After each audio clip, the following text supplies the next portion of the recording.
Good morning, everybody. Almost afternoon. Can you hear me? I think it's mostly for recording purposes that I have the microphone so that it'll pick up for the video. Okay, you still can't. I don't think it's gonna.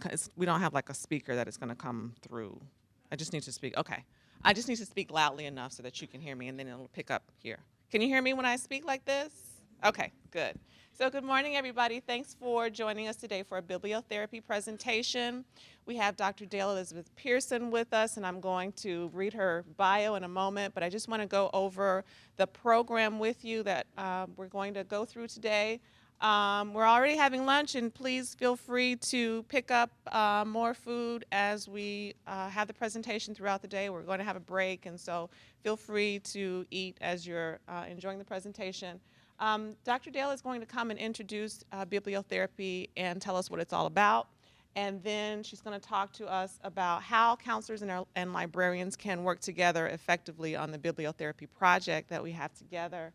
We're going to take a short break, and then there's going to be some resources and examples, case studies, et cetera. And Dr. Dale is going to give us some examples of how to apply bibliotherapy to the work that we do with students. And then we're going to have questions and answers, and we're going to conclude, okay? All right, let me just tell you a little bit about who Dr. Pearson is. Dr. Dale, as she likes to be called, many of you have already met her. I'll just give you a little bit on her background.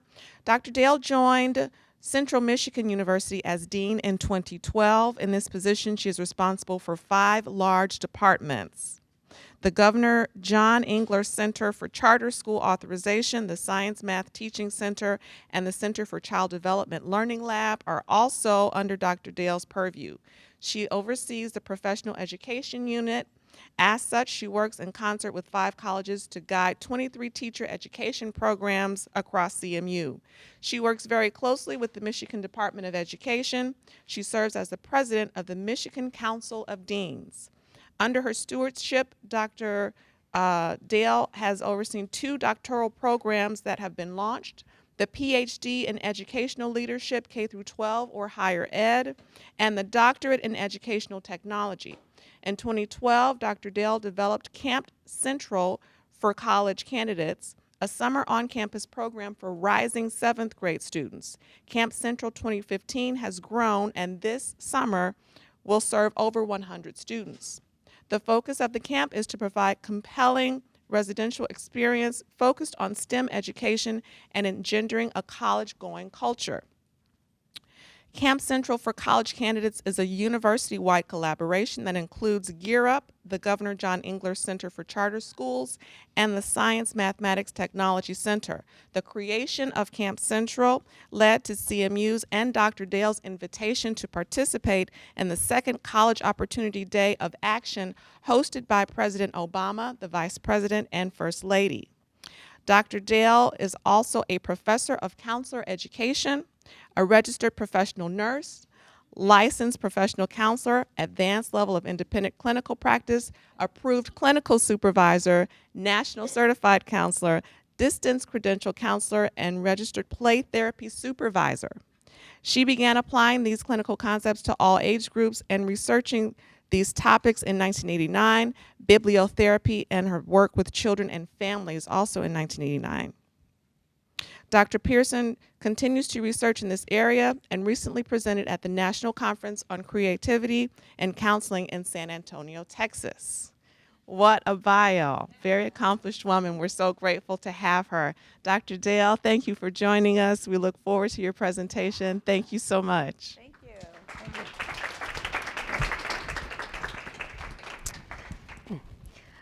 Sometimes when I teach counseling students, years ago, they would say those different credentials. The students would say, of course my hair wasn't white back then, they just look and they'd say, "How old is she?" It's just that I've gone to school a long time. I went to a vocational high school in New York. You remember when they had vocational high schools? And I got an academic high school diploma, and I got a licensed practical nursing diploma, which led me to go to a community college and become an RN, and which led to a nice career in healthcare. and helping and working with others. And I realized that my calling was really more about counseling and helping and working with others. So I kind of moved seamlessly from healthcare into mental health care. And then now I seem to be a dean. So there you go, people skills. But I've lived all over the United States. And then we'll do a little bit up here for Alaska, a little bit out here for Hawaii. But I have never lived there. I was born in New York City, did a small stint in Florida, went back to New York, swore I would never leave, got married, moved to Idaho. Lived there for about 18 years, swore I would leave, and then I did go to Texas for a year, out to Oregon, to Nevada, and now to Michigan. So there we go. So I've kind of lived around the country. I've never lived in the middle of the heartland, but in Michigan they do refer to it as the heartland, which seems always strange to me because when I was in New York, Detroit always just kind of seemed like right next door, and then there was Chicago. So, but I realize it is the heartland. So how did I get interested in this whole thing with bibliotherapy? And I'm so pleased that you invited me to talk to you today about something that I'm so passionate about. How many of you like to read? How many of you like to watch movies? Right. How many of you like to write? Write stories? Anybody write stories? Poetry? Okay, we've got a poetry person. Okay, stories are everywhere. That's how we learn our cultural coding. That's how we learn stories. That's how we learn society. That's how we learn to connect. Life lessons are through story.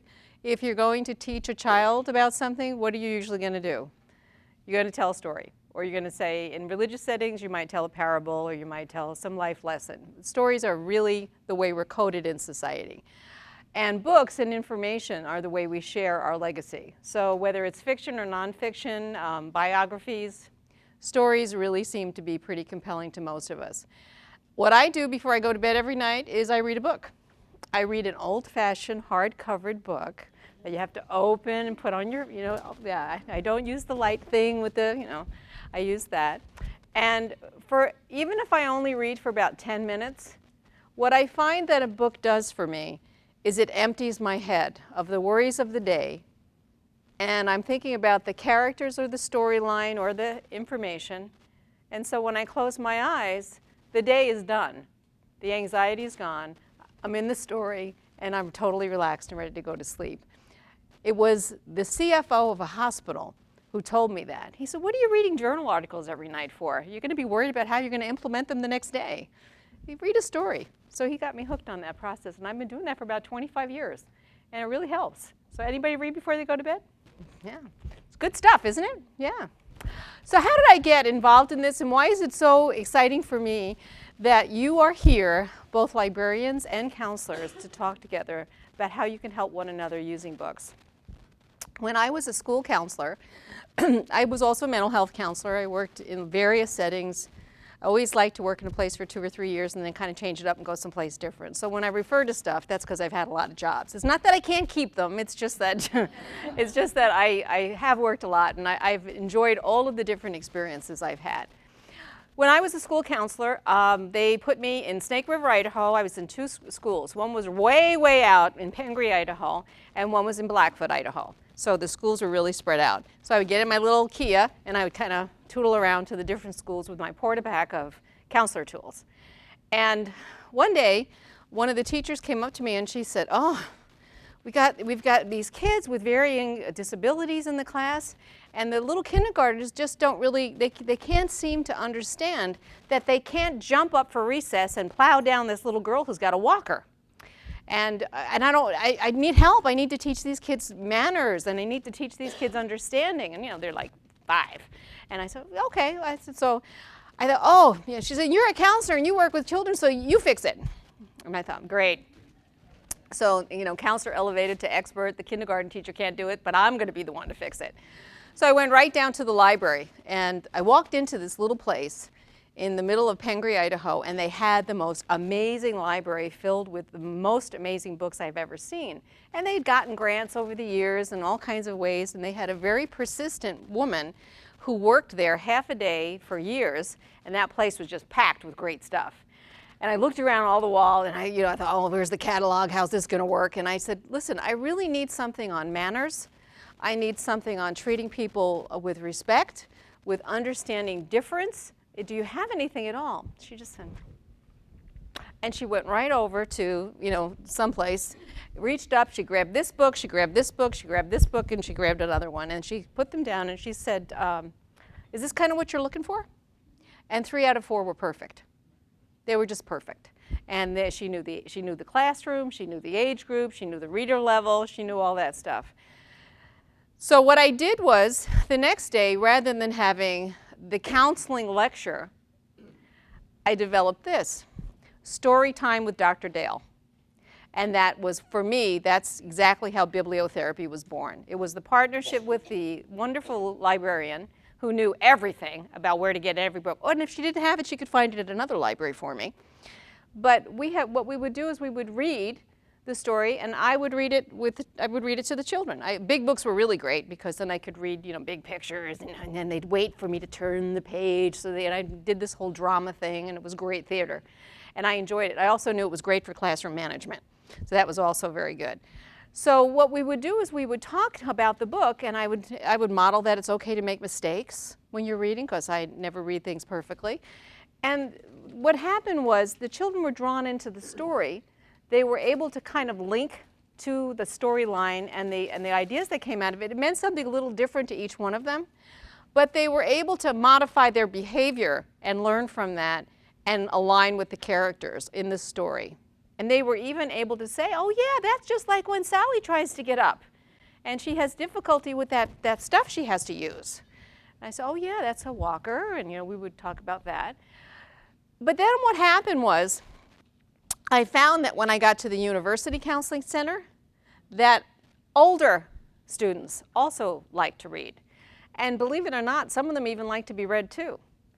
And then I found that some of my older clients, when I ran a geriatric outpatient depression group, they liked to be read too. And they like to read, and they like to read to one another. So I'm going to talk about a lot of variations today. I'll try to stay very focused on the college population for you so that you can really understand some of the utility of this, and talk to you about how I studied this, but how I began to actually study this field and learn about what was out there, much like Liz did for her dissertation. And I was really pleased to see a lot of the sources in her dissertation were sources that I used when I was doing this research. But I was at Oregon State University in Corvallis, and a very nice woman named Paula McMillan, who was the research librarian for the College of Education, kept going to the same meetings. When you're a new person on campus, you go to different orientations, you go to grant writing meetings, you go to this, you go to that. And Paula kept showing up with them. Finally, I looked at her, I said, don't I know you from somewhere? She said, oh yeah, you came over to the library when you were brand new to look at the children's literature section. I said, oh yeah, I remember that. And she said, yeah, you're still interested in children's literature? I said, I'm interested in every kind of literature. She said, okay. What are you interested in? She said, I don't know, I'm interested in something that's going to get me tenure and promotion because I don't know what I'm doing and nobody's in my department is helping me. And I said, well, let me tell you what I'm working on and you'll see if we have anything in common. So I told her that what I really wanted to do was to develop a tool so that counselors who were using and assessing literature, any kind of books, would be competent and know how to judge the value and the worth of the materials to use with the client, and variations of those things. And she said, well, that's really interesting because, I think librarians would really be interested in how do they use a book and work with others to make recommendations to teachers, parents, and counselors, psychologists, and MDs, and so forth. And I said, oh, interesting. So we developed this paper pencil tool called the Bibliotherapy Evaluation Tool. And then we decided, oh yeah, this was like 1998, 1999. I said, oh yeah, let's put it on the web, it'll be easy. Yeah, 3 years later, we were able to actually finally get the tool on the web and so forth, but it wasn't that easy back then. It's easy to do stuff now. We're much more facile with websites, but back then it was pretty much, trying to pay people in chocolate to get them to work with you to do this stuff because it was really kind of hard to build these systems. But that's how it got started. Paula was the most wonderful research colleague that I have ever worked with in my entire life. She retired 3 years ago from Las Vegas. She followed me from Oregon State down to UNLV, and then she did retire 3 years ago when I went to Michigan. But we did work together a long time. If you ever want to know anything or find any kind of book or need any help, Paula can find it. Paula is the best kept secret in America, as most librarians are. They can find anything. And I think if society knew that, they would be breaking down your doors. You know, the library would be even more crowded than it is, because librarians truly can find anything, and they can help you with anything. It's just amazing. I would say, well, what about, oh, well, let me just, yes. And now they really have these amazing tools that are very, very, very useful.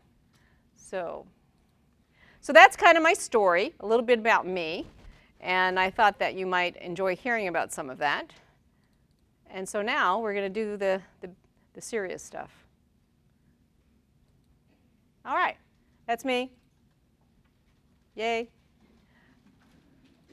Okay, so bibliotherapy, was that enough of an introduction? Okay, you got it? So I've been doing this a long time. And it really, I was very excited that I did just go to San Antonio with Laura Bruneau. And I've been working with her for about 3 or 4 years. And she's actually been doing research with college students, counselors in training, on how to use books and how to use them with clients. So the last couple of articles that we've published have to do with the research that she's doing with graduate students, based on their processes as they go through, and the utility that they find in their own self-growth and the self-growth with college students and clients that they work with. So Paul and I got to work for 12 years together, and then I was in Portland, Oregon, presenting at a conference, and Laura Bruneau was there, and she kept attending some of my sessions. And finally she came up to me and she said, I just did my dissertation, and I cited you in my dissertation. And I said, really? Now, I never get tired of hearing something like that. I don't know about you, but when somebody says they read your work and it's exciting, now, I'm enough of a total geek to say, oh, yeah, really? Oh, I'm so excited. But I calm myself down and say, oh, really? Thank you so much. What did you find? And so forth. Well, but she wound up to be a great partner. And so we're actually doing research together now. And I'm hoping that Paula's work will continue on with some of Laura's work. So that's pretty exciting. And some of my doctoral students from Oregon State have done some of their research with me on bibliotherapy. There's some work I've done on grief and loss with it. Cindy Briggs did that work with the bibliotherapy, and now she's doing equine therapy with kids. So people, if you're looking for creative interventions, people sometimes are drawn to use of literature, but they're drawn to lots of things, cinema therapy, pet therapy, and so forth. But anyway, basically, it's the combination of using books to help. Samuel Crothers in Atlantic Magazine way back in 1916 coined the phrase bibliotherapy. And basically treatment through books, Pardek and Pardek are the big name. They did a lot of research about 15 years ago. And, but basically the dynamic process of interaction between the personality of the reader and the literature under the guidance of a trained helper. So those are pretty good encapsulations of that. All right, I made up a few more. You might see out there. This is my old list, and this is my yesterday list. But there's lots of, library therapeutics, reading therapy, therapeutic book matching, and so forth. Biblio-guidance, literature counseling. Can you think of any more that you've heard out there or you think that might fit?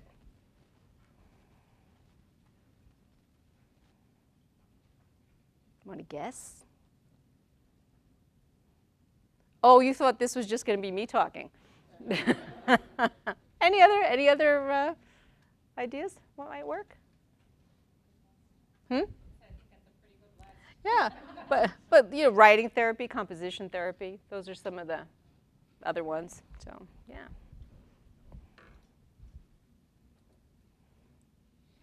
Here's where you can kind of pull it out. Now, how many of you have graduate degrees in counseling or psychology or some related area? Okay, so the first character is the clinical bibliotherapy.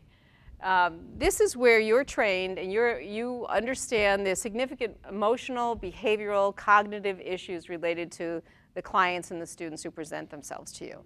So it's usually a graduate level practitioner, someone really who knows how to deal with advanced mental kinds of things that happen, anxiety, depression, suicide, grief and loss, those kinds of things, spectrum disorder, so forth. But then there's developmental bibliotherapy, and this is where everybody can go up and down on the range. You're usually dealing with transitional kinds of things that happen, relationships, breakups, decoupling, family dissolutions, death, accidents, transition from high school to college, jobs, babies, those kinds of things. Things that just kind of, life happens. Those are transitional kinds of things, but they can be stressors. So, so that's part of what's developmental. And basically, you use it to kind of promote conversation, understanding, and so forth. Okay. All right. Yeah, I love this. The Library at Thebes, the healing place for the soul. Anybody remember that old movie about 10, 12 years ago? It was called Matilda. It was a children's movie. And in it, her life is just a nightmare. Her parents are kind of wacky. And she finds solace. Where? In the library. Remember the scene where she takes her little wheelbarrow and goes down with all the books? That saves her life, the library. She finds characters, she can learn. It saves her life. She literally becomes okay because of it. Freud also, when one of the first articles I published was the use of, the grounding theory behind the use of bibliotherapy. And really, Freud knew that artists, writers, painters, musicians, they really provided such a healing benefit to society and to individuals. And he recognized that in much of his work. That's something with the cigar and everything else, we kind of forget about that part of Freud, how well read and how much he understood. Okay, so as we move through the years, I must give homage to the Quakers. The Friends Societies were, early in the United States particularly, they began to open places that were safe places, and they used books with clients, with patients who were ill, and they founded some of the first institutions of healing. It became used as, in medical institutions, to distract patients from their pain and from their illnesses, but also to connect them with the outside world. I call that vicarious immersion. You're able to actually go into and experience. This is one great way to teach individuals about varying cultures that are different from your own. Vicarious immersion is a great way to read a book. You really get to understand what someone else's experience. You can never get complete empathy. You can never get total alignment with someone else's experience, but you can approach it. So that's, so when I lived in Pocatello, Idaho, and a lot of the kids had no clue about different cultures from around the world, around the United States, because they had about 90% culture that was very similar in Pocatello to one another. And so books were a way of really expanding their horizons. It created understanding, it diminished intolerance and prejudice and so forth. It also got them in the hospitals to engage in positive ideas. And here's the most important thing, a really important takeaway from today. There's a word right here, hope. In bibliotherapy, one of the things that Heinsberry and Berry write about and talk about, and most everyone who uses books in a therapy, you never give someone a book that's a downer. It's not going to help with depression. It's going to make you more depressed and more anxious. You can have downer situations in it, but you need to have hope, some kind of resolution that the person in the book was able to problem solve or make it their way out.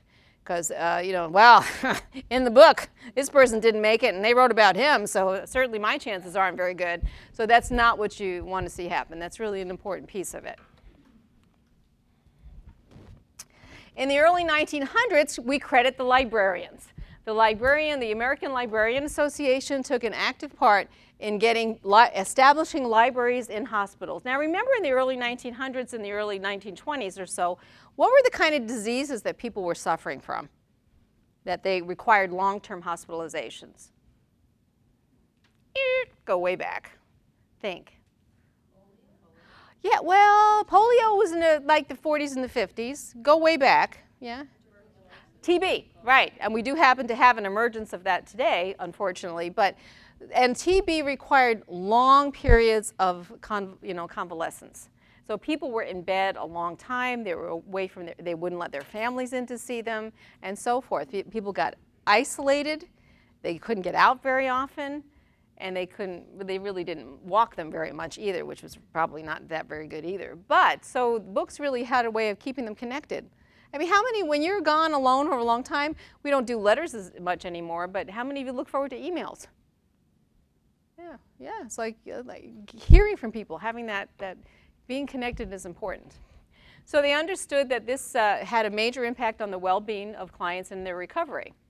So that's pretty good. And they worked with the physicians associations, well, surgical association and so forth. And after World War II, Britain, the soldiers and the military folks, mostly men at the time, had, we call it now, post-traumatic stress disorder, but back then they called it things like shell shock. And so they would wind up having long-term convalescence, and also dealing with multiple amputees and different kinds of head trauma and so forth. So books were really a comfort, and the use of book. And many a nurse, many a volunteer would sit at the bedside, many a family member, and read to people, read them books, or they would read to themselves. They used to go around with carts with books on them and so forth. Yeah, so, and then of course it expanded from Europe to, in other wars it expanded to China and Britain.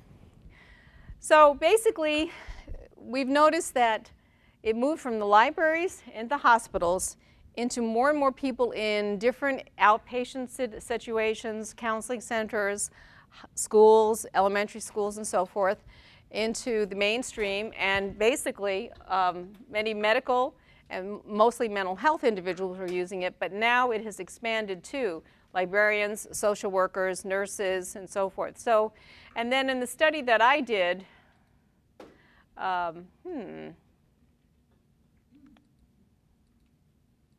going backwards. Sorry. There we go. Okay. And so basically it has utility just about everywhere.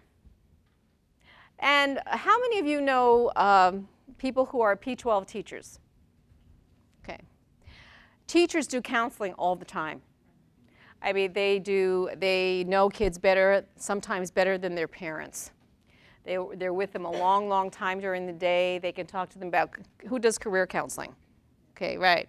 They infuse career counseling, confidence building. They help them with anxiety reduction, academic planning, and all that. But the teachers fall more into the developmental place for it. But you can see career bibliotherapy. You can see all kinds of, when we did our study in 2009, Paula and I found that many counselors do prescribe bibliotherapy, but they use mostly self-help books, mostly workbooks, less about fiction. Yeah.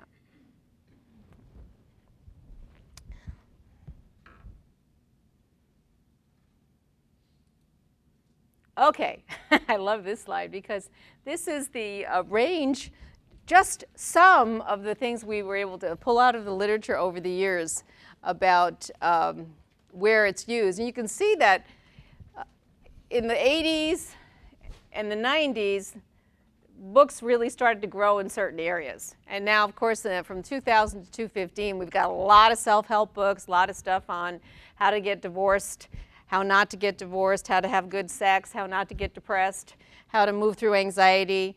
There's books that go into the self-help section, and you can almost get depressed just looking at all the problems that people have, because there's a lot of resources for folks. But it is very, very helpful. In dealing with young adults, developmentally K through 12, but when you're dealing with young adults who are coming into a community college, who are more traditional age when they're entering in, the transition issues are just overwhelming for them. And trying to manage, and many of our students, of course, they work, and especially we've seen that in the last, well, since the Great Recession in my state. The Great Recession hit Michigan about 2001. So we got it hit because of the auto industry. And so we got hit with that, and then we got the national recession on top of it. And so our recovery has been pretty slow in the state. Kids have a tremendous amount of pressure trying to figure out how to pay for school. I mean, you all know that. The debt ceiling is crazy. And if they're first generation students, which many of my students are, at all the universities I've worked at, I'm very drawn to first generation students. All 4 kids in my family, we were all first gen, and all 4 of us finished college. And my brother Jimmy finally at age 50 got his bachelor's degree. So yeah, I know, and you know what he said to me? You know, Dale, you've been nagging me all these years saying it would change my life. I wish you'd just really pushed me a little harder. And I said, hey, I tried, I did my best. But this is where it can be very helpful to the students, because if it's written in a book and someone's written about it, it must be a real problem that a lot of people have to deal with. And if they see it and they can relate to it, they can understand it. It's kind of like you take it to the advanced version now. If it's on the internet, it must be true, right? But if it's in a book, it's really, really true. So there's lots of utilities. Is there anything on this list that I haven't talked about or you use it for? Oh, you know, it's funny. I would put that in just about every category, because individuals with learning disabilities are impacted by everything. But also learning disabilities,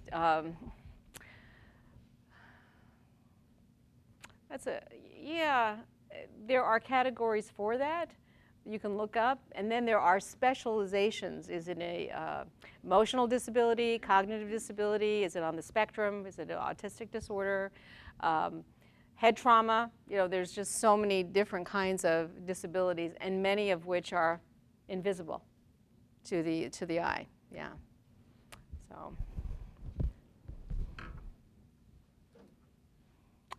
Okay, so, all right, I know you have your handouts, don't look at it. Okay, what do you think the benefits are for bibliotherapy? Using books, what do you think the benefits might be? Think about a book that really helped you. How did it help you? What did it do for you?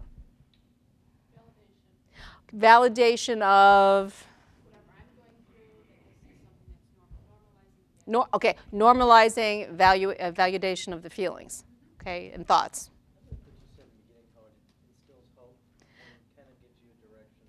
Okay, could give you ideas, could give you hope, could give you some techniques you hadn't thought of, right? Okay. You don't feel as isolated. Ah, so you feel a little bit more connected. Nobody likes to eat alone in the cafeteria. That is one of the things that most people are really terrified of, and it goes back to the fact that we all kind of, as human beings, need each other to survive. It's pretty hard to survive in the wilderness on your own. And so eating alone in the cafeteria and being rejected is a real vulnerable feeling. Yeah, so isolation, yeah. What else? What are the other benefits that might? Gives you information about the subject that you're looking at. Right, so it's helpful, gives you information, okay. I like that you can cover something, run, go back to it. Reread it, yeah. Go to your own pace. And you know what's really important to tell people to do? They can scan and they can snag, but they don't have to read every word. It's almost like people need permission. Like, you mean I don't have to read it? Yeah, you know, sometimes you can read the last page first. You know, yeah. So it's a different reading process. People have rules about reading. They have rules about making art. You know, being perfect. Nobody wants to draw because I'm not a good artist. Well, you know, we're all not good at one point. There's very few people born brilliant with art. What other benefits? I'd also say it might give you a different perspective on how to approach a very complex problem. Right, different perspective on how to approach a complex problem. So I was going to say maybe self-advocacy. Okay, so self-advocacy leads to self-empowerment, right? Which leads to self-confidence, which leads to self-efficacy, you know, and over again, right? Right, all those things. Yeah, what else? Entertain you. Yes, it can entertain you. It can be very relaxing. Yeah, I used to read a lot of, who's that scary writer? Not Clive, the other one who, Steve. Oh, I used to read, I read everything he ever wrote until I read Tommyknockers. When I woke up at 2 o'clock in the morning with the alarm clock flashing green like that, and I thought an alien was coming at my bed, I decided, you know, maybe I'm a little bit too high strung for this kind of reading. So I decided that I was going to kind of move off and try some other reading at that time.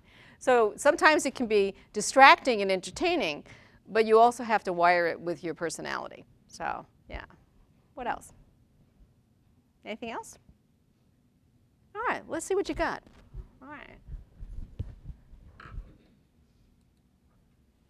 Increase self-awareness, get to know yourself, validation, clarification of emerging values.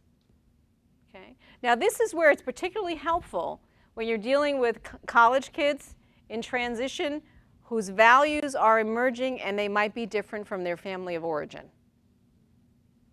You get this a lot with kids who have migrated to the United States and their parents are very different from another country and live another country's values. And then the kids go to high school and then the parents come into counseling and they say things like, I'm raising an American. When did that happen? You know, so you have the conflict of values that can happen. Sometimes those conflicts can be so major, what can happen to college kids? Drop off. What else? Depression. What else? What if you don't live up to the family's values? What can happen? You can get disowned. You can get suicidal. Yeah, you've all seen that, right? Self-harm, anxiety modification through self-harm, and so forth, right? Right. Development and understanding one's own ethnic and cultural identity. I work with a professor, he tells a great story. He said he was 30 years old, he has 2 other brothers, and one day he looked at his younger brother and he said, how come you look just like me? And he looked at his older brother and he said, and how come we don't look anything like you? Well, it turned out that his whole life he was struggling with his physical appearance because his name was Scottish. But his father and his father of his younger brother was Mexican. But the mother never told them. So their identity was really confusing to them. And so now it's so great because he said, what happened when I finally found it out and found out from my younger brother that, you know, we were the same biologically, but my older brother was really my half-brother, we needed to find out a lot about our biology. We needed to find out about our dad. We needed to find out about our life. So he did a lot of reading, and then he did a lot of traveling, and then he finally met his father. But, you know, you don't know about your identity, but you're real confused. It's a really pretty blatant case, but it's a good one. I'm sure that happens more often than most people admit. Yeah. Okay, so increased appreciation of other cultures different from your own, viewpoints and lived experience. Books can really expand and diminish prejudice. Oh, that makes sense. I had no idea. I just thought they like to keep their ears warm. I had no idea why they were wearing this kind of thing. Oh, that makes sense. And it really, if you can read about something and understand it, information's power. It's really, so that's helpful too. And you mentioned another point of view, alternate way of looking at things, improved coping skills, and alternative responses to problems. Sometimes we are very limited by the way we can think, but a book can give us a creative alternative, or many options, like in a workbook. Yeah. And then the other thing is that the book can give you like this map to try out, and then you can kind of rank it. Did it work? Did it not work? And so forth. Yeah. Okay. It can reduce feelings of isolation, negative emotions, stress and anxiety, and it can increase and improve one's self-esteem. Those are just some of the. Okay, I talked before about conditions. Now these are more things that can be specific to issues, a range of issues that can be addressed. Nightmares. For some young children, bedwetting. The whole idea of child abuse, many of you are dealing with adult children of abuse. I mean, you've got kids that they have reaction trauma. Whether it was physical abuse, sexual abuse, dealing with parents who are raging, alcohol parents, parents with drug disorders. So you're eating disorders, all of these things, there's a book for just about everything. The responsibility that you have is to make sure that the book is accurate and informative and the information is current. My husband and I ran a clinic for about 6 years, and we worked with children with multiple disabilities and reading disorders. That's what his area is, literacy, and my area is counseling. So it was really a nice fit for the two of us to be in practice together.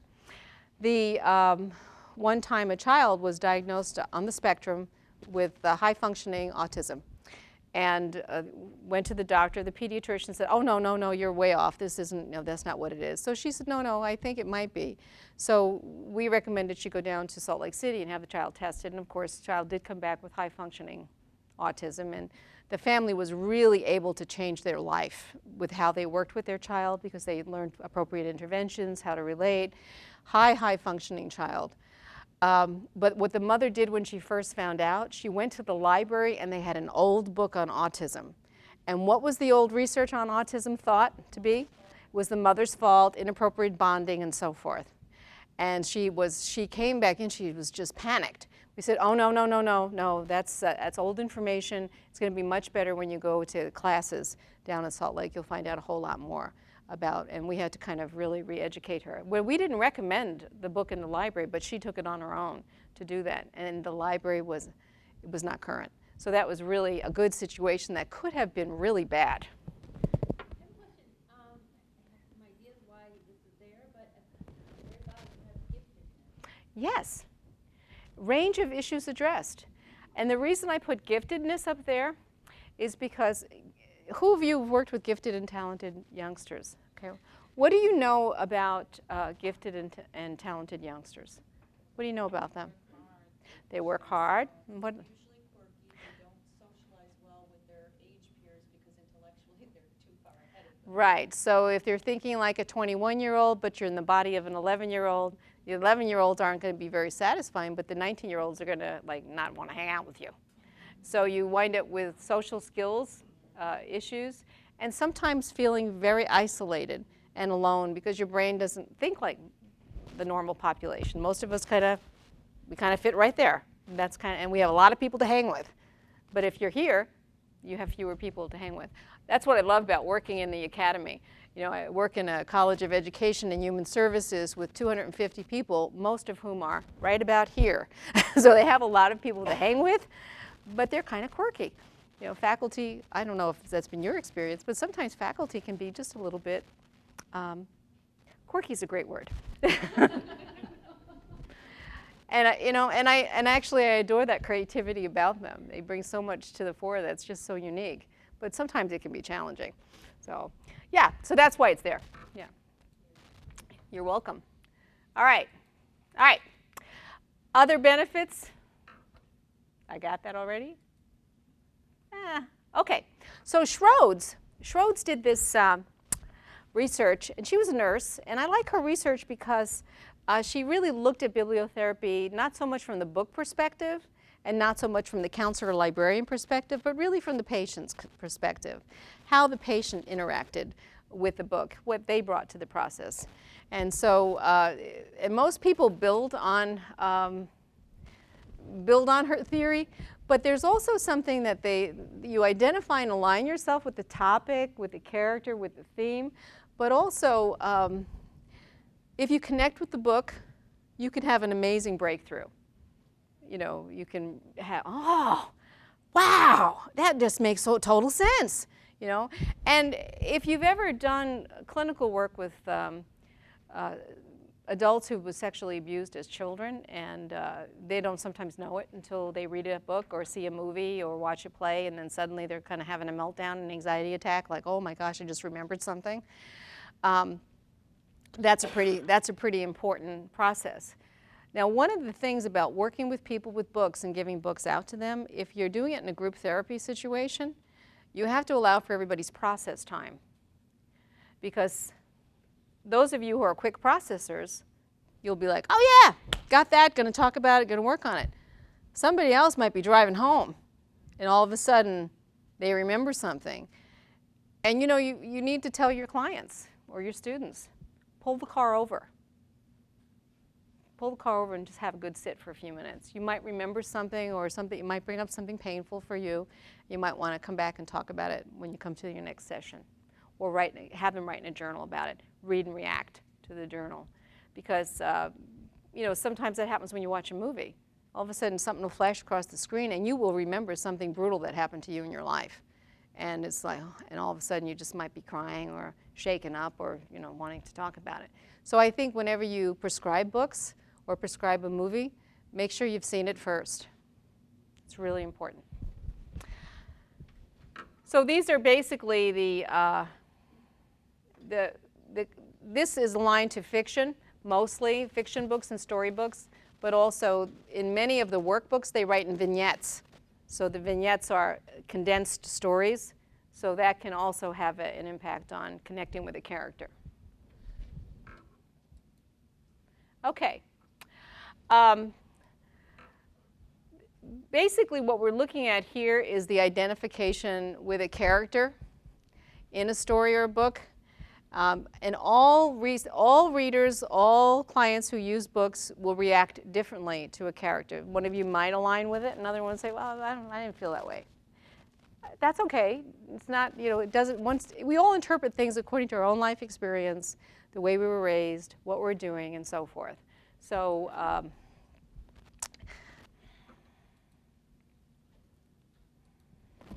okay, there are emotional benefits. And we talked a little bit about isolation, but also gaining comfort or reassurance. Finding hope, motivated, not only learning that you can act differently, you might be motivated to actually act differently. So that's always good. You know, therapy, counseling, learning is only as good as you either assimilate or try it. And I liked before you said escape. And then, of course, an emotional release. There are cognitive benefits. You can understand yourself better, your feelings and your thoughts. You can gain insight and integration. So it becomes part of your learning and it becomes permanent.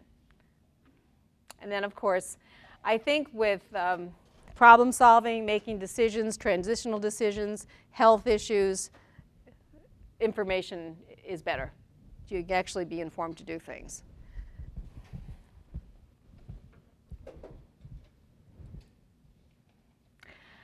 Now, I'm only going to spend about 3 seconds on this and just let you know. Bibliotherapy is very difficult to evaluate its effectiveness. I mean, Liz, you did the research. You know, people just don't know why it works. And it's because you're dealing with the human condition of reading, of learning, of individual differences, individual applications, and also it's used in so many different ways and there's so many different materials. So, but we continue to use it. And I think it works, you know, but not everything can be quantified. In self-reports, one of the surveys that I did with counselors, they said it makes a major change. Some people only use it as an augment for therapy.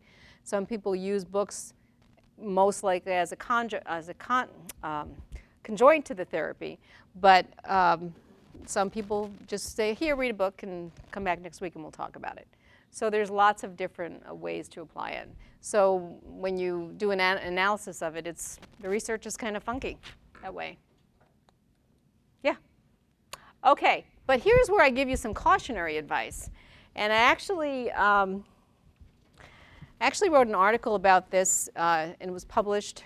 I wrote it with my husband, and it was a cautionary advice for counselors on the use of, particularly school counselors, on using bibliotherapy, but it applies for college counselors as well. If kids have a reading disorder or a learning disorder, and you don't use bibliotherapy to teach them to read, it's not like you get 2 birds with 1 stone. I mean, because you'll just confluence the therapy and it just will not work.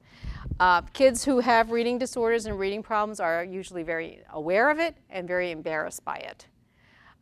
Never ask a kid to do what we all have as adults, are probably remember the terrifying words of, turn to page such and such and we're going to read paragraph by paragraph in front of the class.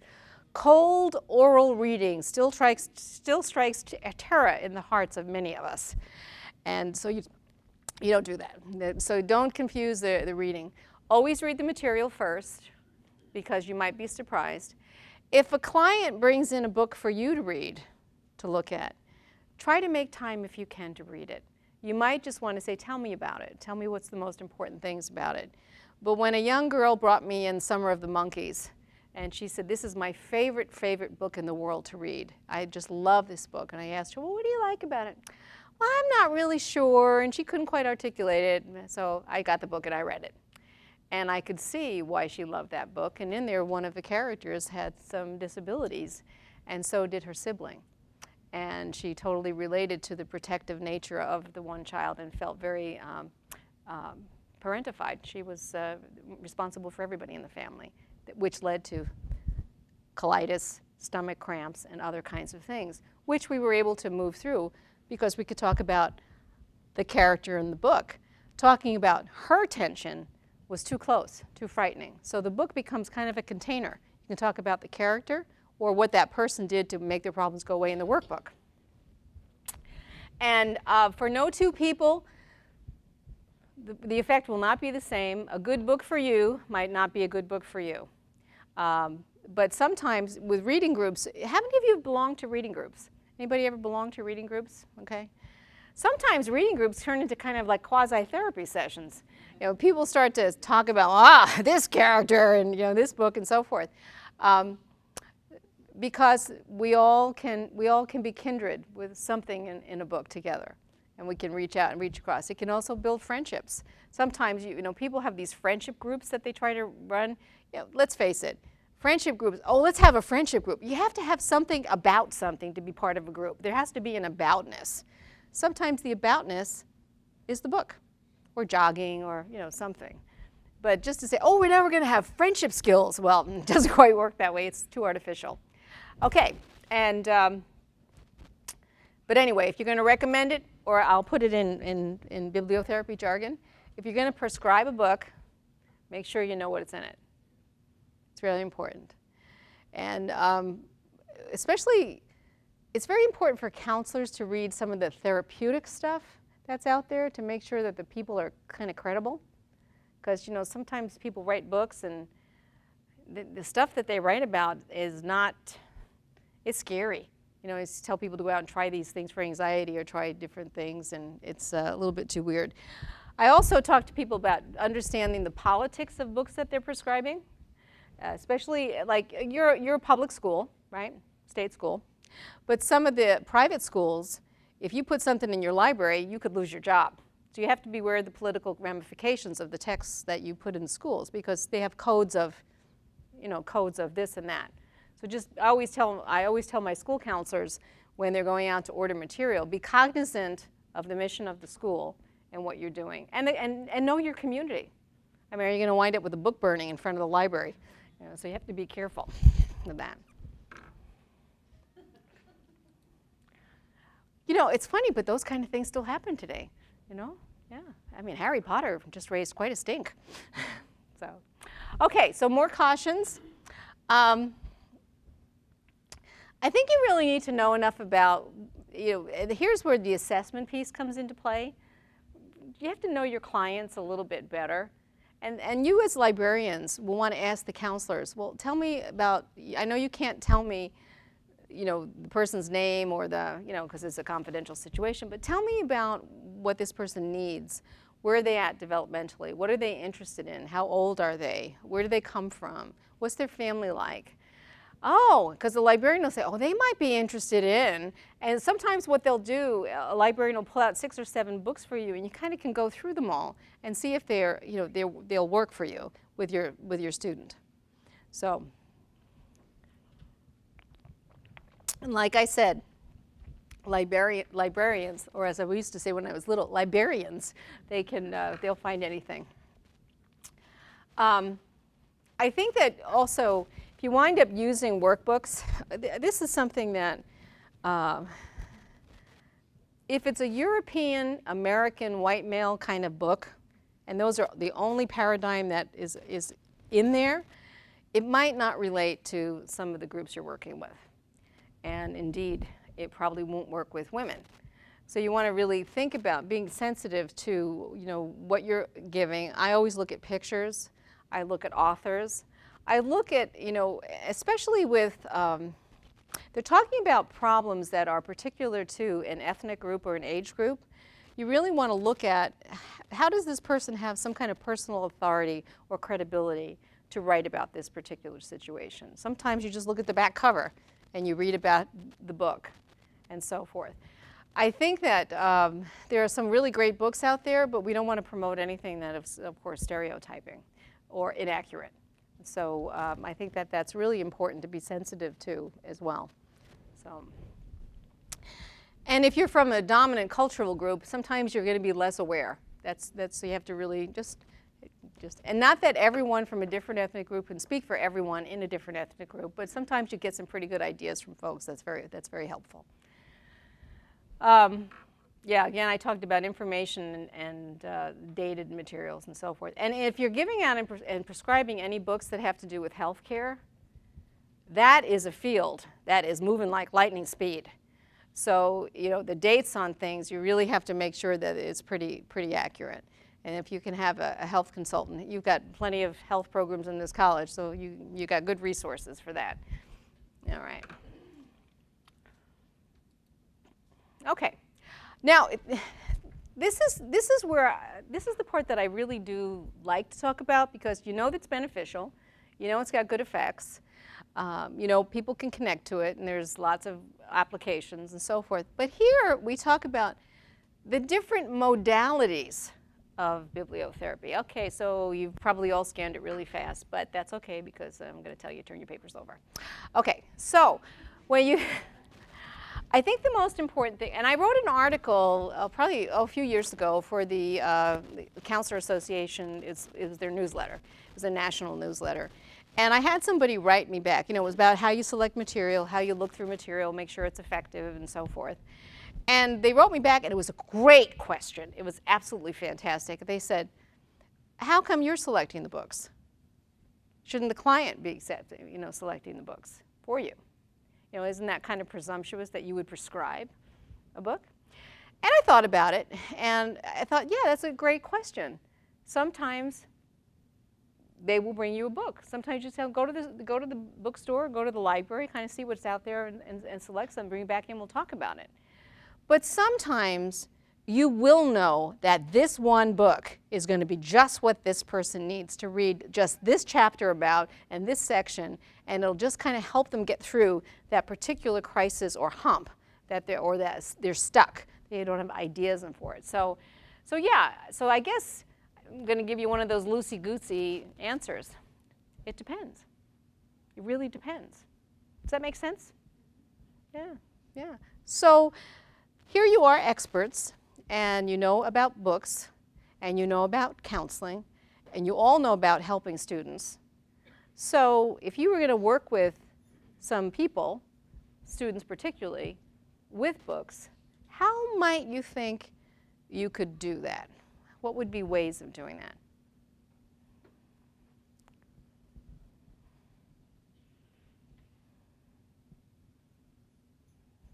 Well, I'm just thinking,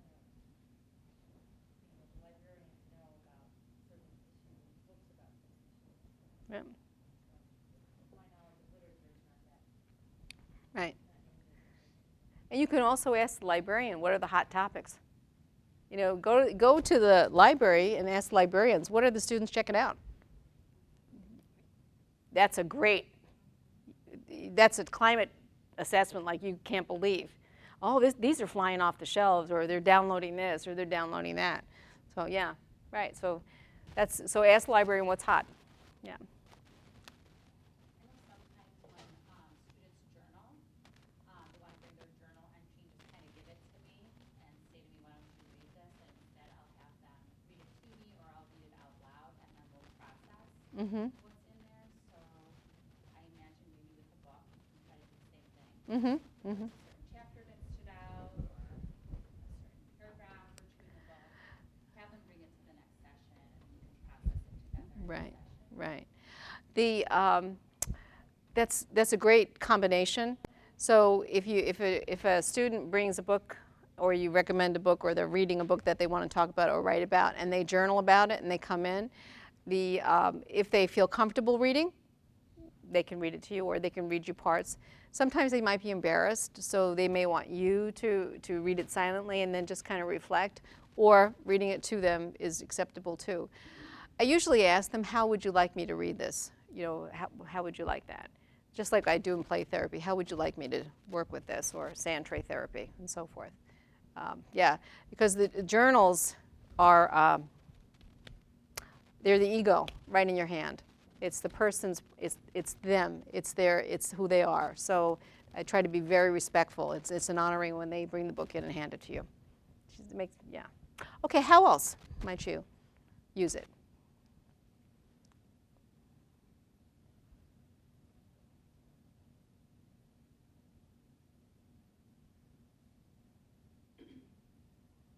Okay, who's counselors in here?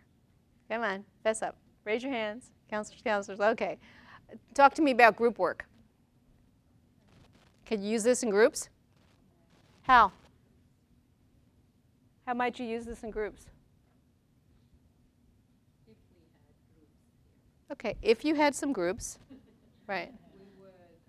we would read it on our own and discuss it as we do, say, poetry clubs.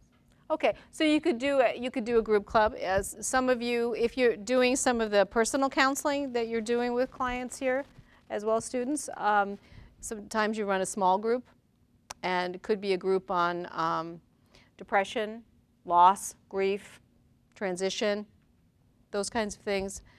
You could use it, read a section of it, read a poem. Some of you like poems. You could even show a film clip which has information or a story, which is kind of, they talk about cinema therapy, but it certainly has appeal with stories, and then process it and talk about it. Sometimes you can use a film clip for a story starter, which could be a journal, and then you show a part of a film or read part of a story and say, and how would you finish this? You know? And then you could track that over time. If you wind up seeing someone, if you're doing some brief therapy, you might see someone over 3 or 4 sessions, and if you're lucky, and you can see how some of those things might change, and they're really good for assessing, because through the story they tell you where they're at. Yeah, so that's another way to use it. But let's see what kind of things I've got put up here. Okay, self-reading. Simplest, right? Self-reading, come back and talk about it. You can always tell when they haven't read it. They either, oh, I forgot the book. Okay, can't talk about it. Don't remember anything I read, so I forgot the book. So, and then that might be an indication to you they don't have time. They don't want to, they don't have time. Could be client resistance. It could just be they have too much to do, you know, or it could be that they have a reading problem, you know. But that's one way, recommend a book for reading. They may self-recommend, and they may come in and say, this is what I read. This is my life. Okay. Reading to a client during a session. You know, I was thinking about you this week and the things that we were talking about, and I was reading this passage, and it kind of reminded me what you're going through. Do you mind if I read it to you? You know, with teenagers, sometimes they go, ah, whatever. You know, but so, oh, yeah, okay. And then I let them know I make lots of miscues and mistakes, and so just bear with me, I don't get it all right. I used to do that when I used to read in groups for students. I always said, I make lots of mistakes. You don't need to correct me. I'm just letting you know ahead of time. It's not your job, because I'm going to make mistakes. And then you model the being imperfect and taking risks, and it's a great thing. Yeah. All right, so reading and reacting to the readings. One way to use this, and how many of you like art? Anybody like art? Okay. You can read them something, then you can have them draw it. Draw a story, or draw a reaction, or draw the character, or how they see the character. You can have them draw in lots of different ways. Give them some crayons, some pencils, and tell them, particularly it's important in college and in schools, they're not going to be graded. They get to rip up the art when it's done, or take it home. It's their call, that you're not going to put it in their file. And then that will be very freeing to them. And then they can sit around in the group, if they're in a group, or individually, and they can talk about the picture. And again, what you've done with the picture, like you do with the journal, or sandbox if you do sand tray therapy, is that it's all about the picture, it's all about the journal, it's all about what's in front of me in the tray. For those of you who use sand tray, which is really great with college students.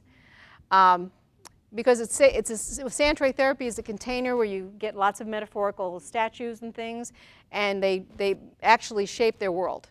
Say, tell me what's going on in your life. Tell me what's going on in school. It's very directive, but it's freeing.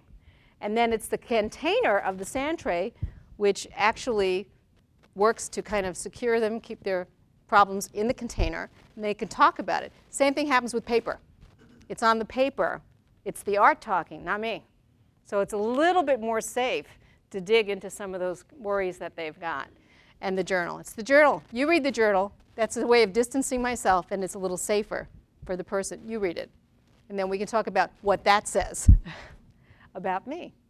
So it's really pretty good. So I'm really big on reading, writing, and journaling. Art is great, and it's really great for kids who feel uncomfortable writing. You know? And so the other thing is story starters or discussion starters are great. We talked about those. Reading and reacting with art, poetry, and drama. Drama is always fun. In my office, because when I had private practice, I had a lot of art tools, and I had a lot of puppets and things like that. And you wouldn't believe how many adults and how many teenagers would use the puppets and the teddy bear. And I had a teddy bear sitting on a rocker. And so lots of times people would come in, and they'd sit down like this. They'd see the teddy bear. They go, oh, whatever. Yeah. Take that, put it down. And then as they would talk, sometimes they'd rock, and they'd begin to kind of self-soothe and whatnot. And then eventually what would happen is this would come up, and then it'd be sitting there right there on the lap, like that. Just like that. Very, very soothing. I'd never comment about it. You know, never say anything about it. Then they got what they needed. It was comfort for the time. So you can augment your use of bibliotherapy, books with art, with all kinds of things, because each one of you have a different practice. You do things differently with clients and students, and I think that that's very appropriate. But one of the things I loved about the library at UNLV was it had big books, and it had puppets that matched the big books, and they were great for all grade levels, you know, so. Yeah, just one of the different modalities I wanted to bring up, which is kind of a plug for our librarians, is we do one book, one college. Do you know about it? No. Mm-mm. So this year is at Giovanni's Room. Oh, okay. Baldwin's great book about sexuality and identity and so many rich things. And so it's infused in a lot of the different classes, counselors. It's really a modality for bibliotherapy. Right. You're setting a climate and a discussion and an opportunity to speak about many, many things. That's great. It's really incredible. Yeah, that's. For the librarian. Yeah, no kidding. That's really. Yeah. So what's your next book? It's a book called Illegal Reflections of an Undocumented Immigrant. Oh, perfect. For students. Perfect. Wow. Very, very cool. And that, and that raises the conversation and the thinking. Yeah, it's one. Yeah, really. So where did you get that idea from to do that? Chicago Public, about 10 years ago, 11 years ago. But it's been around. Yeah. That's great. It's really great. Okay. Then we have this one down here: reading and books with guidance or self-help instruction. And have any of you gone through a book that was a self-help book with instruction that was very helpful to you? Yeah. Does anybody want to share the name of the book? Can anybody do that? How to Survive the Loss of a Loved One. Right. What was the most helpful thing? Just that it was describing things that I was going through that I felt it validated those while talking about changing my negative thoughts or just the scripts that I played back to myself that were basically untrue. Right, and gave you some new scripts and new positive talk, and also was affirming to read. Others have gone through this. Yeah, so lots and lots and lots of benefits. Anybody else have one that they went through that was helpful to them?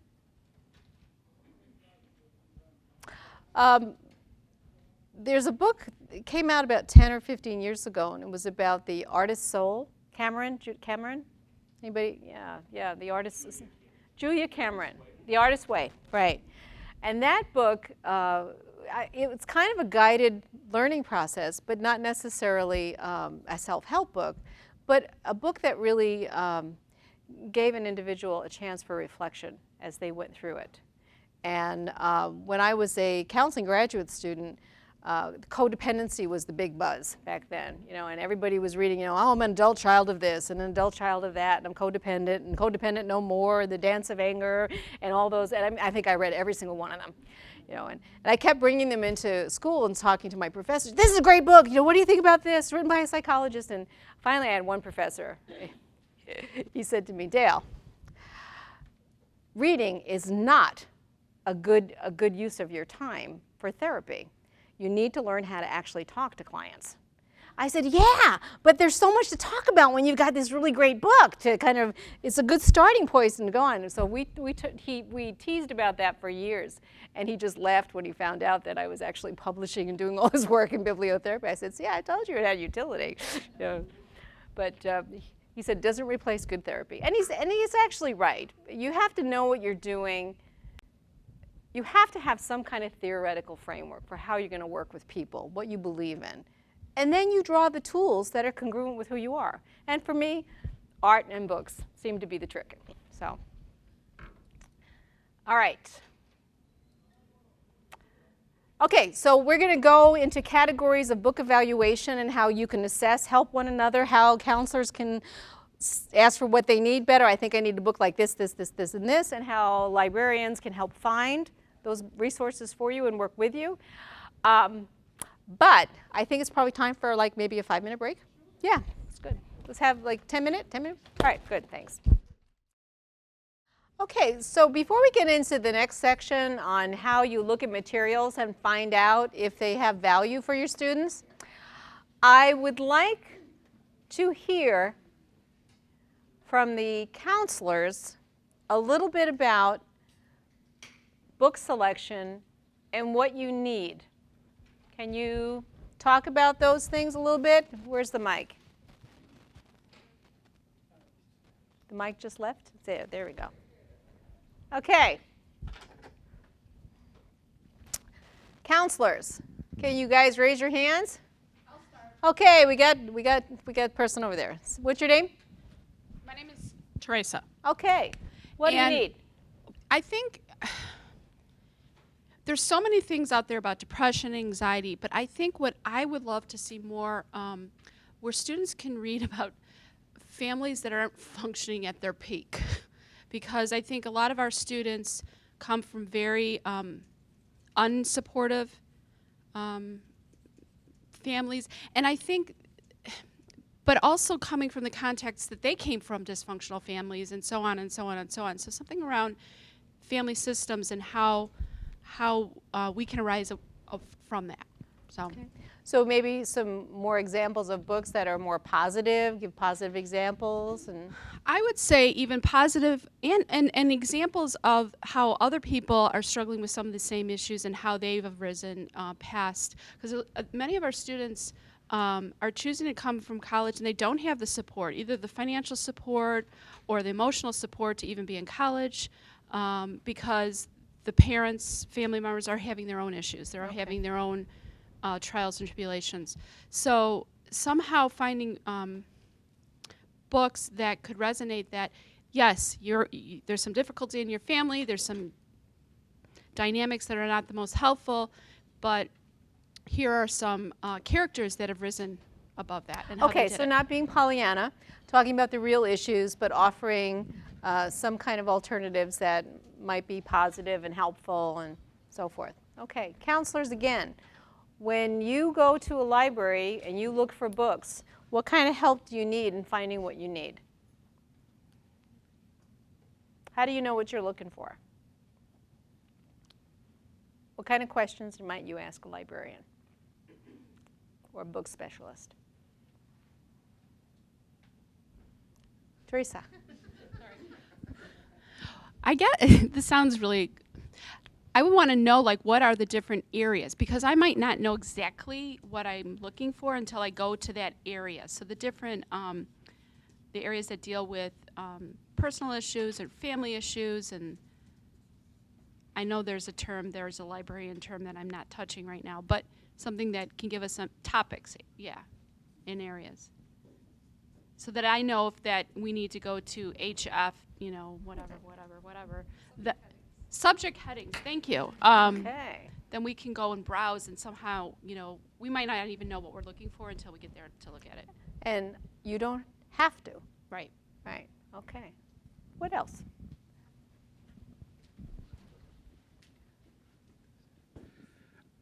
I think it would be good to know different levels of reading, depending on the students that we have, if they're in reading 041, if these books are going to be appropriate or not.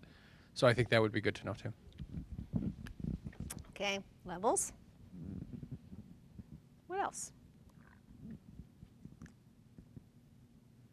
Okay. This is a pretty, go ahead.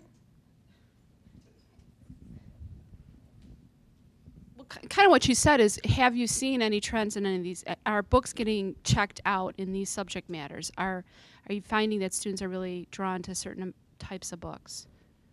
Okay. Now let's just.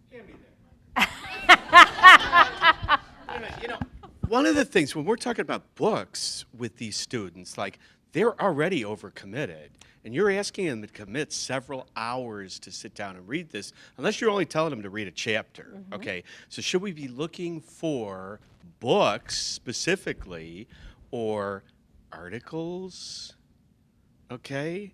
Or films where they're making less of a commitment? We really got to think about this, like how deep do we want to go? You give them a book and they don't like it, they're not going to come back and ask you, oh, what's next? You know what I mean? If they've put 6 hours in and didn't get something from it, And the they're not going to come resource, back to you. No, that's great. That's great. Thank you. Yeah.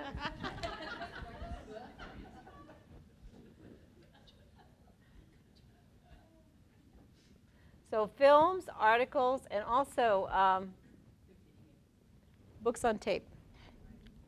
Yep, yeah. Because if they're commuting, that's, yeah. Okay. Librarians are our book specialists and our resource experts. What can you do for mental health people? Come on, tell them what you can do for them.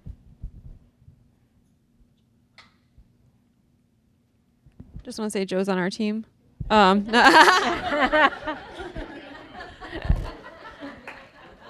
sorry, tough act to follow, eh? I'm not recommending any books.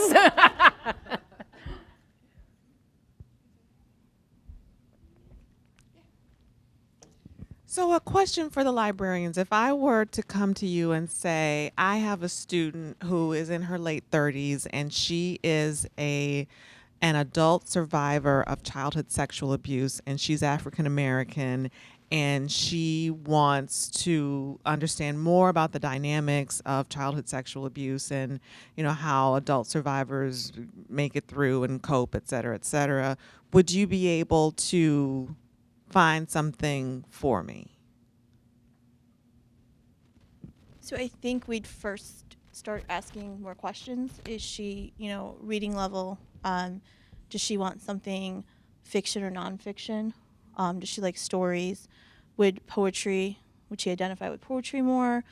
And we could go from there. I think we have to have a reference interview with you, and we like to have reference interviews with the actual people, but some people are not going to come in and feel comfortable asking for that. So you guys are kind of the go-between. So we'll probably provide that, and then we will look to see what we have. And if we don't have something, we're going to tell you where to find it as well, and just make a couple different suggestions. So we can do that. So what your librarian will do is they'll interview you, they'll ask you for more information that you may not have. They might make you a little uncomfortable because you might not know enough about your client. You might realize, I really don't know, but I think. What you also need to develop between the two of you is Trust. People don't like looking stupid. I'm the psychology expert, and I don't know what my client needs to read, you know, and then this librarian's going to kind of look down their nose at me and say, you know, well, what do you mean you don't know where they are developmentally? They won't do that. So just kind of forget that. But you got to have this trusting relationship because you'll be working as a team together. So. Well, and I mean, I think I would add too from the librarian side, you know, you always want to find a thing. Like that's what we like. We like to find that thing, hunt it down and get it. And you know, I always find myself having to check that desire. You want to find the right thing, not just a thing. And one thing with our collection, especially if we want to move in directions connected to this with fiction, is that we generally buy classics for lit classes, and then we buy some fun stuff. And deeper, you know, more meaningful pieces of fiction that may hit some of these topics, we may or may not have. And we may have to do some work on our end to get the right stuff, because I don't know if our collection right now is geared toward that, and that's why we wanted to do this and have these conversations. But I think for us too, it's like I always like to just give and give and give, and then not always being a lot as opposed to that precise one thing. And that maybe it's just me, but I think it's a librarian thing too. Do you have an interlibrary loan with some of the public libraries around here? So if you do some digging and some research, you might be able to find several different options. Or you might come up with another thing that librarians can do for you is generate what? Ah, yes. So the thing that your librarians can do for you right now, and this is what you can do that's really, really inexpensive, and just have a couple more nice lunches. Your food here is very nice. And sit down and come up with lists of topic areas that you're seeing in your counseling sessions and that you're seeing in the checkout area. Come up with your joint list, see where they come together, and come up with your list of interest for what you need to help your students. You have large groups moving into this part of the world that may not have always lived in this part of the world. You may need to have more information about mobility and movement cycles, about different ethnic groups that are moving in, and understanding that's would be very, very helpful. There's lots of things that you can generate, but they can get you lists, and they love to generate lists. That's like the second favorite thing to get in the right thing. It's like the list. The list is always, here's your options. And then an annotated bib is always very, very helpful. If you can read a little bit about what the book's about, that'll save you some time too. So those are some things, and librarians love to do research. They research and find information all the time. Librarians, over at this table, I'm going to pick on you. You said there's some things that you can do for counselors that they don't know that you can do for them. Can you talk about what some of those things might be? So when I was doing my research, I surveyed school social workers in a K through 12 setting on how they utilize a librarian when they use bibliotherapy. So I found that a lot of counselors didn't have an understanding of our educational background. All librarians have to have master's degrees. They weren't aware. So, and they had one bad experience with a librarian, so they didn't want to go back and try another one. Because some librarians might not be comfortable recommending books like this. So I think if they've had a bad experience, they're kind of just put off. So I think so being knowledgeable of what we can do, like I said, we like to find the right thing. We will find you resources to find the right thing. We like to dig deep. So we might not have an answer for you in that 5-minute interaction reference interview, but we can get back to you. I mean, it might take us some time, but we will get back to you. So you can't need it right away sometimes. And again, making lists, or we did a research guide. Right. So you can start to generate them, slowly. The first biggest topic that you mentioned to me, Lynn, was anxiety and depression. That's a big one. That's pervasive throughout all of society. It particularly hits hard with students, especially first-gen students who are really struggling for their place and not really always having the support that they need. That can really make kids a little just wacky. Yeah, so, okay. So did you know all these things that they could do for you? Yeah. Some people suffer from something called library trauma. Did anybody ever grow up with a parent that said if you don't return your book on time, the police are going to show up and you're going to be fined and have to pay a lot of things? Did anybody ever have something like that happen? No. I did. And for years I wouldn't step in a library because I had one book that was overdue and I thought they were just going to find that under my bed and put me in prison. So, but Paula McMillan helped me, and so after 12 years of researching with Librarian, I realized that they're great places. But actually, they're wonderful safe places for students. And the students really do find, especially students who don't have a lot of money, the libraries are resources for them that they can, it's there for them. I mean, it's just all they have to do is bring it back. So it's just amazing. So it's a great thing this is a really great thing that our country does, investing in libraries. Many a youngster who was a first-generation student told me that it was a librarian that told them they could go to college. So, yeah, so amazing. Okay, so here's some things that y'all have in common. Let's look at books. Let's tell you what I look for when I'm looking for a book and when I teach people. Okay, first of all,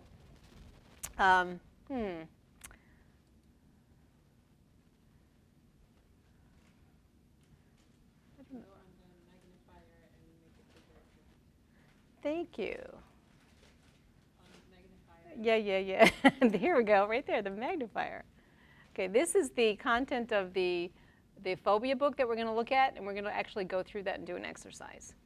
So I'm going to take this right now, though. I need to.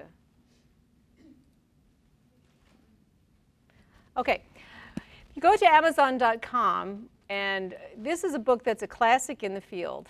And it's called the Bibliotherapy Handbook. It's by Mary Hines Berry and Arlene Hines. And I said Berry and Berry before. It's actually Hines and Hines.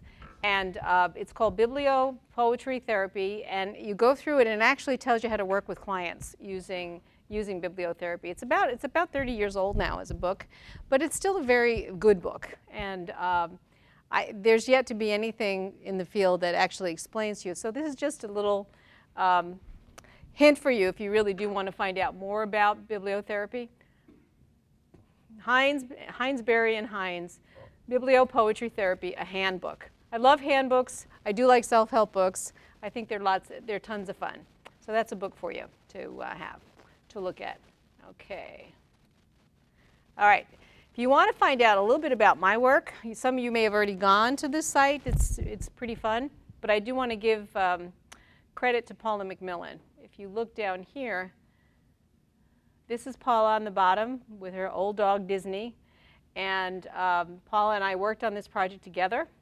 This is Mary Graham, a doctoral student who did research on bibliosupervision with counselors. What she did with her research was she used children's books with adults about how they were navigating their way through practicum and learning how to work with clients. And she would take children's books about anxiety, fearfulness, fright. Lost in the Woods was one of the books that she used, and so forth. The 25, 28, 35, 40-year-old students could relate to the book and the stories and their fearfulness, because of course it was what? It was the character in the book. They're feeling anxious about being incompetent in a particular setting. So, and she did some really good research on that. And then this is my current colleague, Betty Kirby, and she and I, and then Laura Bruneau will be on this soon. So we collect people who love bibliotherapy, and we work together, and we always try to advance the site a little bit more. So if anybody wants to be involved in this project, you want your picture on there, and you want to contribute some work to that, please let me know. We're always looking for colleagues, and you get your college up there as well, and your position. Be kind of a fun thing. Okay, so let's go back to this. Okay, so basically, these are the categories that I look at when I'm evaluating a book, or I'm trying to teach somebody the appropriateness of, do they think that this will work with their client population, whatever their client population is. Your client population are students ages 17 through, right. So you go from adolescent to elder. You have the full range of that and everything in between, so to speak. You've got single, you've got married, you've got cohabitating, you've got all kinds of different families and shapes and things that you work with. So your students are, is there a common demographic you think your students have? Any common demographic, aside from anxiety and depression? Is there any? What would be the economic?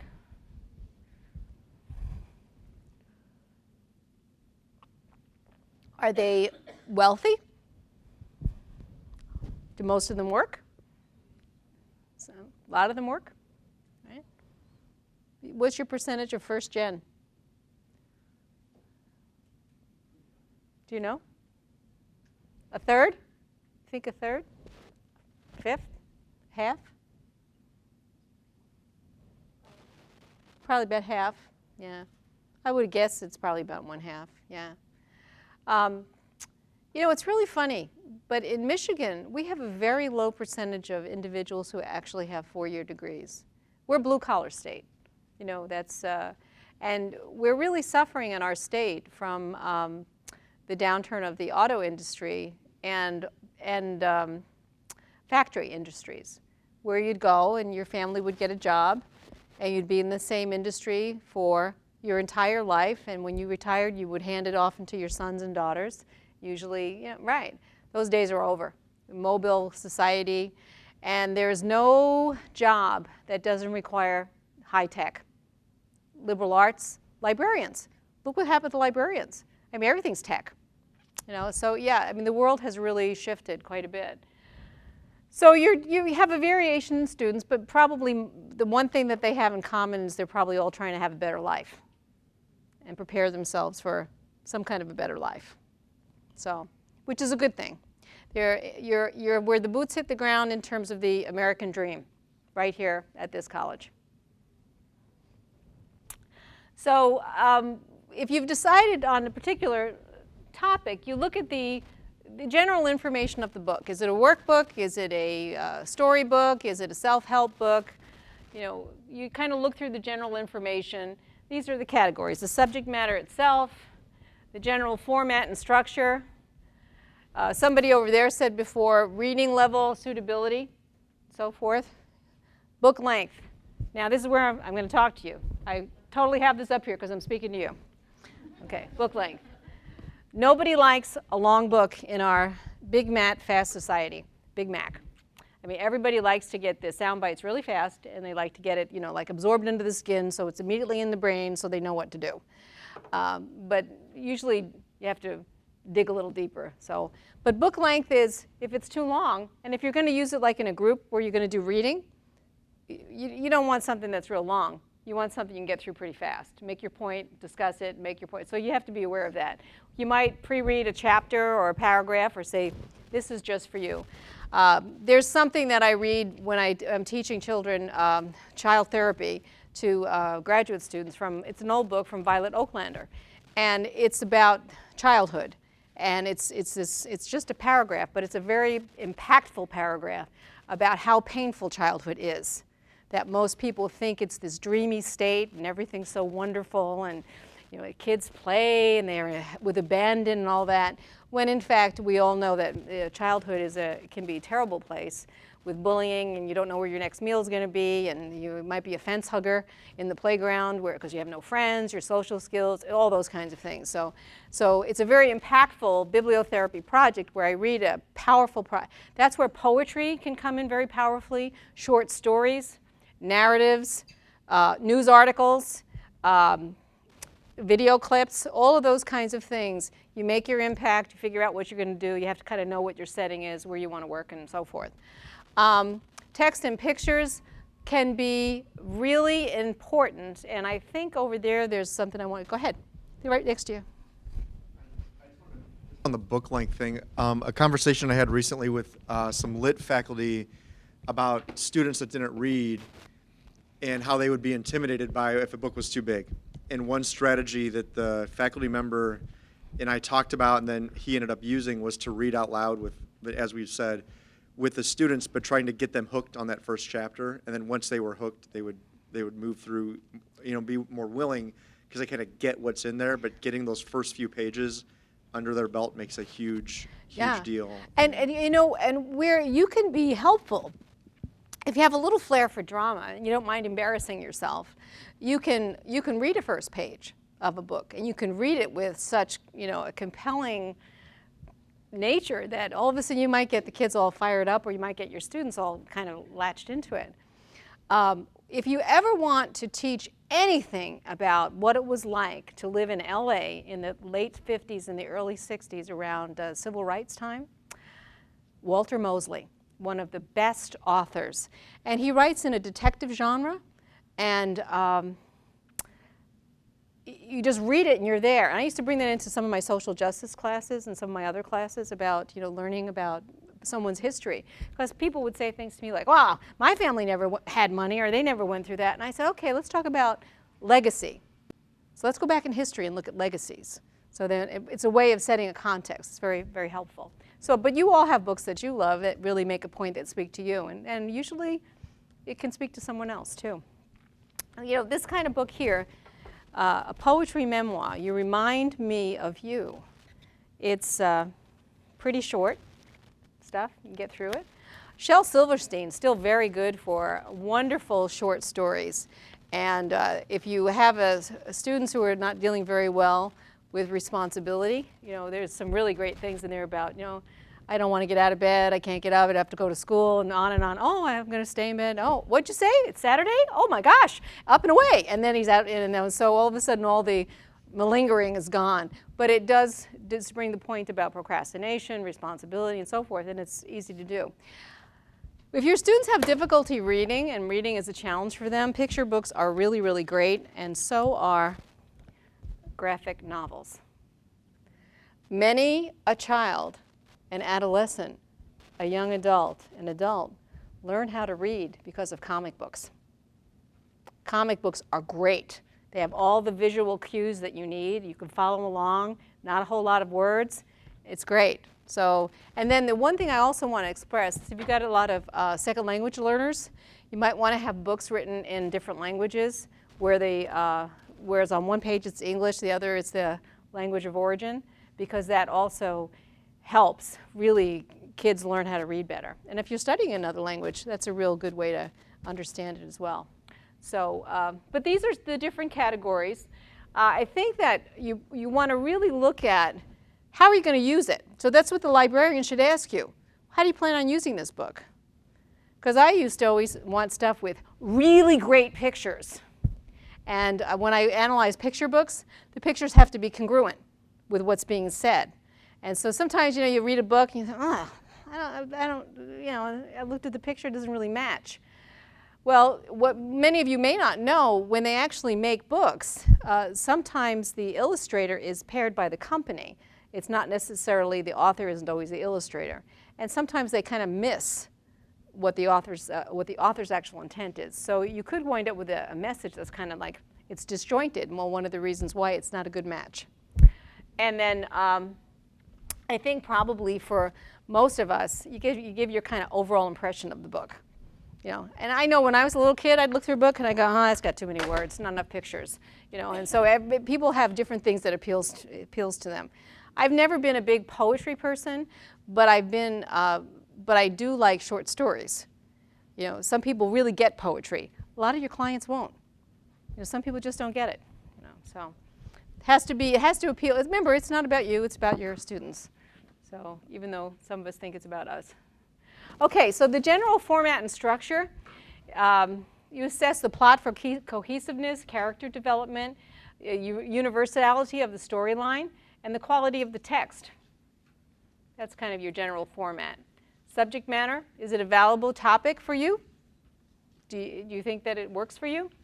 And identify the, and then I think probably always the bottom line is this. Is this a good subject fit for my client?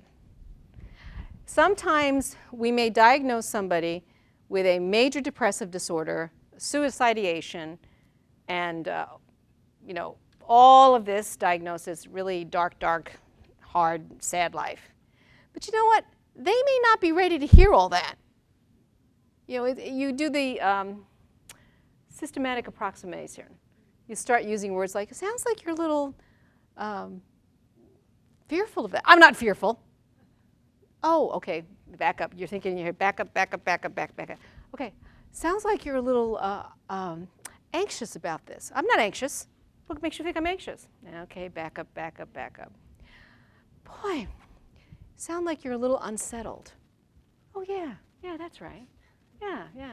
And I'm thinking, anxious, fearful, scared, but I'm going to stay here for a while. And that is the same with subject areas. It might be just, an approximation, and it might be a very simple story that you read or a simple book that you give them. You might even say this. Here's a book on anxiety and depression. Now, I know that you're not real depressed, but there's some stuff in the beginning on anxiety that might be very appropriate for you. Now, very often what happens is they start reading it, they connect with the subject area, they really like the situation and the answers that are given and the alternatives, and they kind of go right through the book. And they might come in the next time or a couple of weeks later and say, I know that this isn't totally me, but this section right here is me. And that's very, very helpful as well. So you have to know that maybe the book gives them the latitude to move through it. And then you might have your favorite books that work for a lot of your clients. And what I used to do, because a lot of my clients were very, very low income, I would go to the local used bookstore. And I would buy everything that really fit a topic that I liked. And usually they were popular books a year or two old that people would give back or try to sell. And I would give those out. I would just give them to clients, So sometimes they can get them from the public library and so forth. But usually with the self-help books, I would say to them as a diagnosis, here's another way to use bibliotherapy. Highlight everything that feels right to you. And if they come back and the book is covered with yellow or green, then you really know where they are at. So, okay. So client fit is very important. Again, we did talk about reading level and suitability. So I think that some people like short stories, some like poems, some don't. Length of book, important. There you go again. Okay, format, length. Can you use it session to session? Is it a chapter book? Or are you going to have 8 sessions on career development? And there's a thing to do on career development each time. You guys have career development classes, right? Yeah. Do any of you use self-help books for that, or book processes to go through that, or? Because that's really good to use some books on career development, because they can go through, they can analyze, they can do an interest inventory, career inventory, and whatnot. That's a form of bibliotherapy, in a sense. Then they can do you can use some techniques ever use some of those techniques? Well, why don't you draw a picture of yourself and your ideal job 10 years from now? Close your eyes. Tell a story about a typical workday that would make you happy. Okay, so those are different techniques that you can use. And then that's story therapy. So that's a form of what we're talking about today. So you can get really, really creative with this. So you can see that, but I'm just trying to give you the bones. But I've been using this for a long, long time, and everyone does music. They use music, read a book, and then or they can pick songs. Bring in the album. Well, they don't bring in albums anymore. Let me go back. Okay, bring in a song or a music that speaks to your life. Where are you at now? Songs are stories, and stories tell things to you. And so that's another, or write your own music. Write your own poem about your life, where you want to be. So what's life like for you in college right now? Okay, so I'm big on pictures. I'm a really visual person. I love art. And so for me, I'm drawn very often to book covers, which is probably not the best thing to do. But when I had my office and I had all the books for reading for clients, I didn't have them on a shelf like this. I had them on a shelf like this. And very often they were drawn to the picture. And the story may not have matched what the picture said to the student, but they can tell you what they need. So and it's kind of a way of assessing where they're at each week. So that's how I did. I just flipped it that one. I had about 100 different books going in different ways like that. And I think it's really important to look at the quantity and quality of illustrations, and also the respectful nature that people are drawn. That's very important.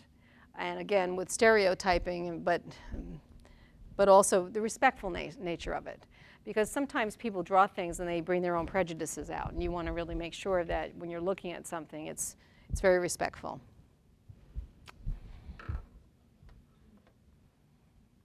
And then the question, will this combination of text and images create a therapeutic effect for this particular client? With career counseling books and career counseling texts, gender, age, ethnicity, skin tones, is everybody represented? You know? And we're really trying to do something with young women now in terms of STEM fields and STEM education, not just health education. And it used to be that the images were all pretty much male dominated, and then it moved to male Asian dominated. And so we're really trying to look for images that promote all individuals, all ages. Yeah.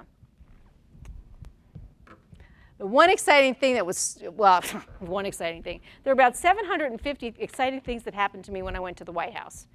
But the really exciting thing was when they had girls who do code and all kinds of things about, you know, young girls from all different backgrounds talking about science and math and engineering and coding, and it was very, very thrilling to see that. And so, yeah. Yeah. Okay, so developmental level. Is this right for my client? Is this a good match?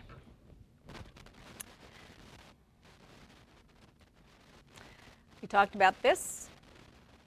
Context, environment, and situation. So where are you going to use this? You know, are you going to use it, are you going to work at a college, library, at home, or the person going to go home? So you look at your client population. When you run career counseling classes, do you have all different age groups in there? Yeah? Okay. That's great. Yeah. But the books will, you know, maybe appeal to different groups in different ways. Do you use a lot of ebooks and things like that, downloaded articles, and are you using a lot of technology now in your classes? Yeah? Can you give me some examples of some things that you're using? All of our assessments are actually online. Okay. So we use online assessment. Oh, sorry. So interest inventories, assessments, and so our forth? personality assessment, our interest inventory is online. We're on the web all the time doing research with them. Good. Good. Okay. He needs.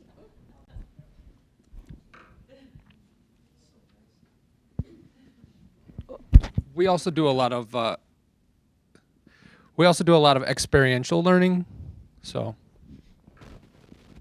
activities. Okay. So tell me about the use of experiential. So we do, well, I call it traffic jam, but it's just an activity about dealing with critical thinking so that they can use that to critically think about where they want to go with their occupation, what they want to do, and what they want out of life. I do a thing with values continuum where I have like one end of the room is one choice, the other end is the other choice, so you can stand on that line.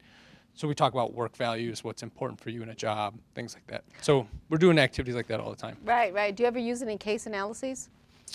I haven't. Yeah, because you could use stories about different work environments and cases. Right.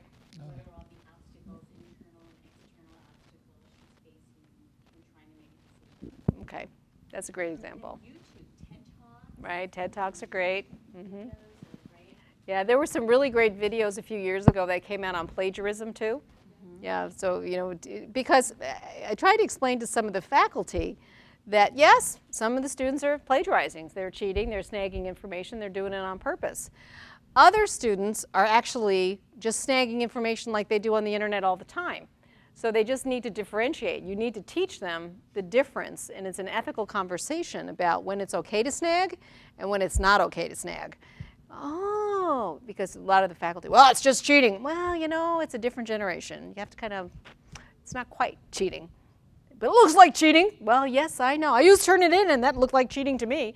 I said, yes, I know you used Turnitin. Let's talk to the student. find out what the student actually, just a thought, so. Oh, we're back up in business. This is great. Okay, so look about where you're going to. Know your population, know what you have to do with them. Okay, so do you know what choral reading is? Anybody know what choral reading is? Go ahead. Mm-hmm. I'm sorry, I keep forgetting about this. When the entire group reads together. Right. What's really great about choral reading is that it's different from cold oral reading when you're all on, you're on the spot. You're the one on the spot. With choral reading, everybody's reading. So if you make mistakes, nobody really knows. And you hear this voice and you read together and then you can discuss it. So it's sometimes group work, if you want to promote group work or you want to promote some kind of sense of social connection, that's a really great way to use it. And that really works well with people who are depressed, getting them up doing things and so forth. Reading to the client, art and drawing and so forth. So we talked about some of those therapeutic ways. And other evaluation considerations, I think you really want to look at the level of trauma that's been identified with your client. It's particularly important now with returning militaries, families, and students. Sometimes it might just be too fresh for them to, like Lynn was saying, if a young student comes and wants to talk and learn more about sexual abuse, or someone wants to talk more about rape or something that's traumatic has happened to them, accidents that happen, suicides that happen in families and so forth, they'll let you know how ready they are. But you have to ask, are you ready to read more about that, or and so forth. And I also think that when one of the topics that we often talk about suicide, that if a client gets suicidal, our students, we have a crisis, students suicidal. But sometimes they have survivor guilt. It's not the student themselves, but it's the family member who's dealing with it, or maybe not survivor guilt, just questions, lingering questions. And I'm always curious. I always ask students, well, why do you want to research that particular area for your dissertation? And they always know that it's something very close to their heart that happened. So, so those are things to know. Okay, so application with anxiety. That's what we're going to talk about now. So do you need like maybe a 5-minute stretch and then we can get back into it? And you feel like you need to stretch? I'm seeing some yawns, so probably let's get up and shake it out a little bit, and then we'll be back in about 5 after. Okay. What have you learned so far about bibliotherapy today? We've been talking now since about 10 to 12. And what are the takeaways that you've got? What I'd like you to do right now is take your hand out, flip it over on the back side where it's plain, or maybe not, where there's lines, and because we double-sided, and just write down 2 takeaways that you have today that you've learned about bibliotherapy with your college population or with general populations. 2 takeaways. Okay, so Lynn can take this in an orderly fashion. Why don't we start over at that table right over there and have a volunteer. Yes, the table's been volunteered for you, but one of you talk about into the mic. What takeaway do you have from what we've learned over the last 2.5 hours? Different ways to deliver bibliotherapy, modalities. Thank you. Yeah. Modalities. Okay. Was there any particular modality that struck you as helpful? Now that she's got lunch in her mouth.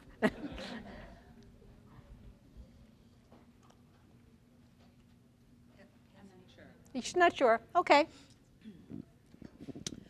One of the things I'm taking away is originally I thought of this as being the idea of it has to be the whole book presented and the whole book. And I really like the idea of it being able to go back and use a chapter, a passage. Right. That feels tangible. That feels like we can put it right in place. Right. We can analyze it quickly and talk about it. I like that. That feels like something I can put into motion now. Right. And do you know one of the research pieces that we found with college students who are becoming counselors? We found that book selection, when she prescribed to them, go out and find a book that you can read that will help you with a particular issue that you're working on in your life. Okay, she didn't identify the issue. She said, what is an issue is important to you. The process of self-selecting an important issue caused the students great angst because they had to self-reflect. That's the ownership and the power that comes when the client does the work for you. Second thing was this, the book selection process, finding the right book. Now, he's gone right now, but Mr. Shortbook, the guy who said a short book is important, okay, Mr. Shortbook said that you don't want to prescribe a book that's not going to be relevant. Joe, okay, so Joe said the length was, you don't want to prescribe something and then, they go through 6 hours, they invest time, which of course is a piece of their life, and it doesn't work out. So the second part of what we found with our students was they had major anxiety about selecting the right book because they were in a course and it was time focused. They knew that they only had 8 weeks in this course and they better find the right book. So first they had to find the topic that was most important, and then they had to find the right material to address their problem or their situation. In the process of book selection, they sometimes changed their topic of what was most important to them, found a book that was very relevant, and they did a lot of it by trial and error. Looking at the book covers, reading the back flap, reading the inside, like here. You all do this when you go to a bookstore, right? You say, and if you open up the first page and before you know it, you're on the fifth, you know you've already hit home. That is a character you have just made friends with. That's exactly that book is going to be your next best friend. You'll be very sad, and like what I do when I get to the last 20 pages, oh, I think I'll just stretch this out. That's right. I don't want to say goodbye to a friend. But here, if life were fair, Jan Gallahue would still be at home in New Jersey with her sweet British boyfriend, Reeve Maxwell. She'd be watching old comedy sketches with him. She'd be kissing him in the library stacks. She certainly wouldn't be at the Wooden Barn, a therapeutic boarding school in rural Vermont. Okay, are you intrigued? Yeah, okay, so, that's a good flapper. It's a page turner. It's, oh, okay, therapeutic. Did they still have therapeutic boarding school? Okay, there you go. All right. Dr. Bill, somebody wants to know what book was that?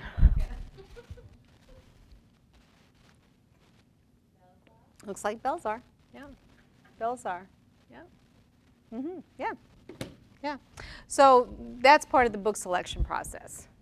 Application, let's talk about application with anxiety, finding the right tool.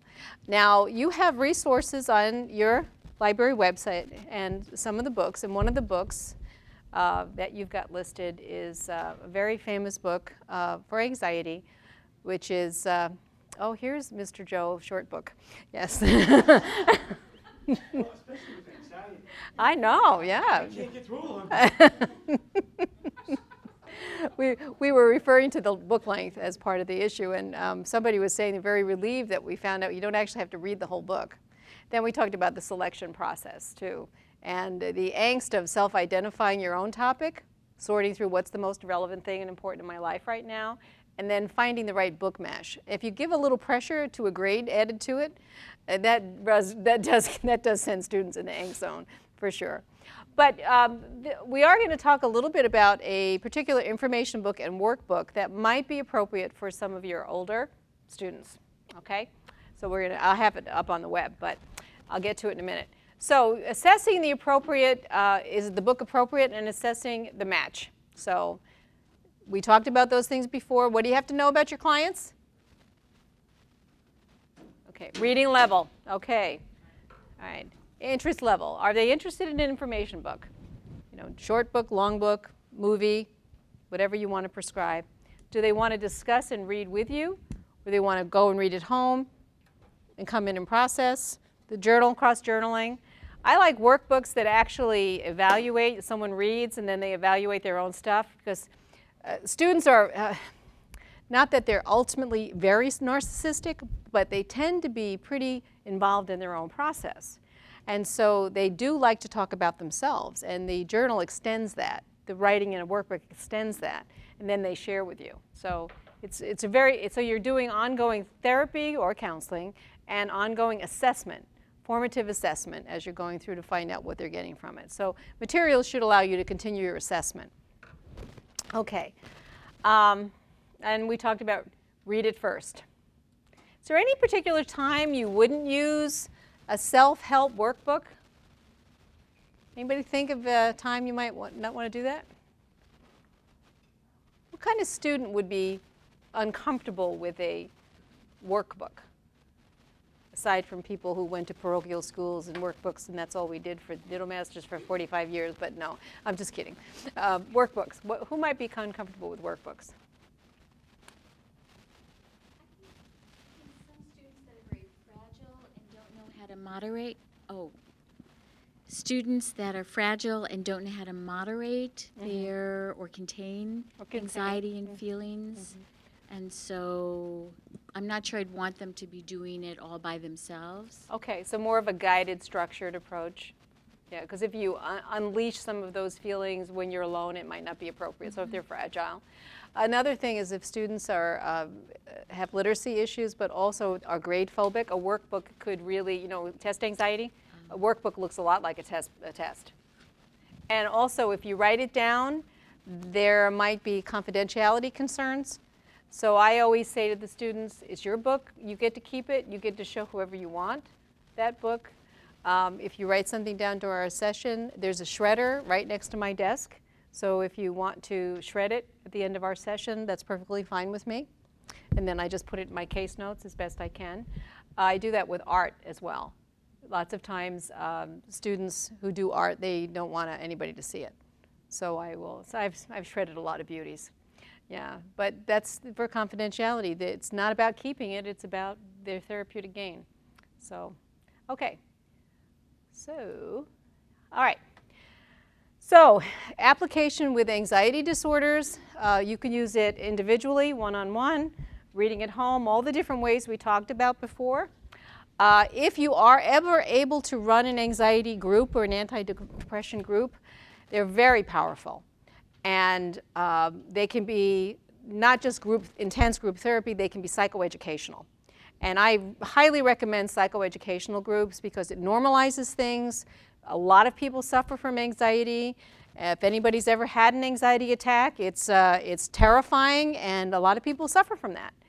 There's ways to not have anxiety attacks, but sometimes people don't know that until they have one.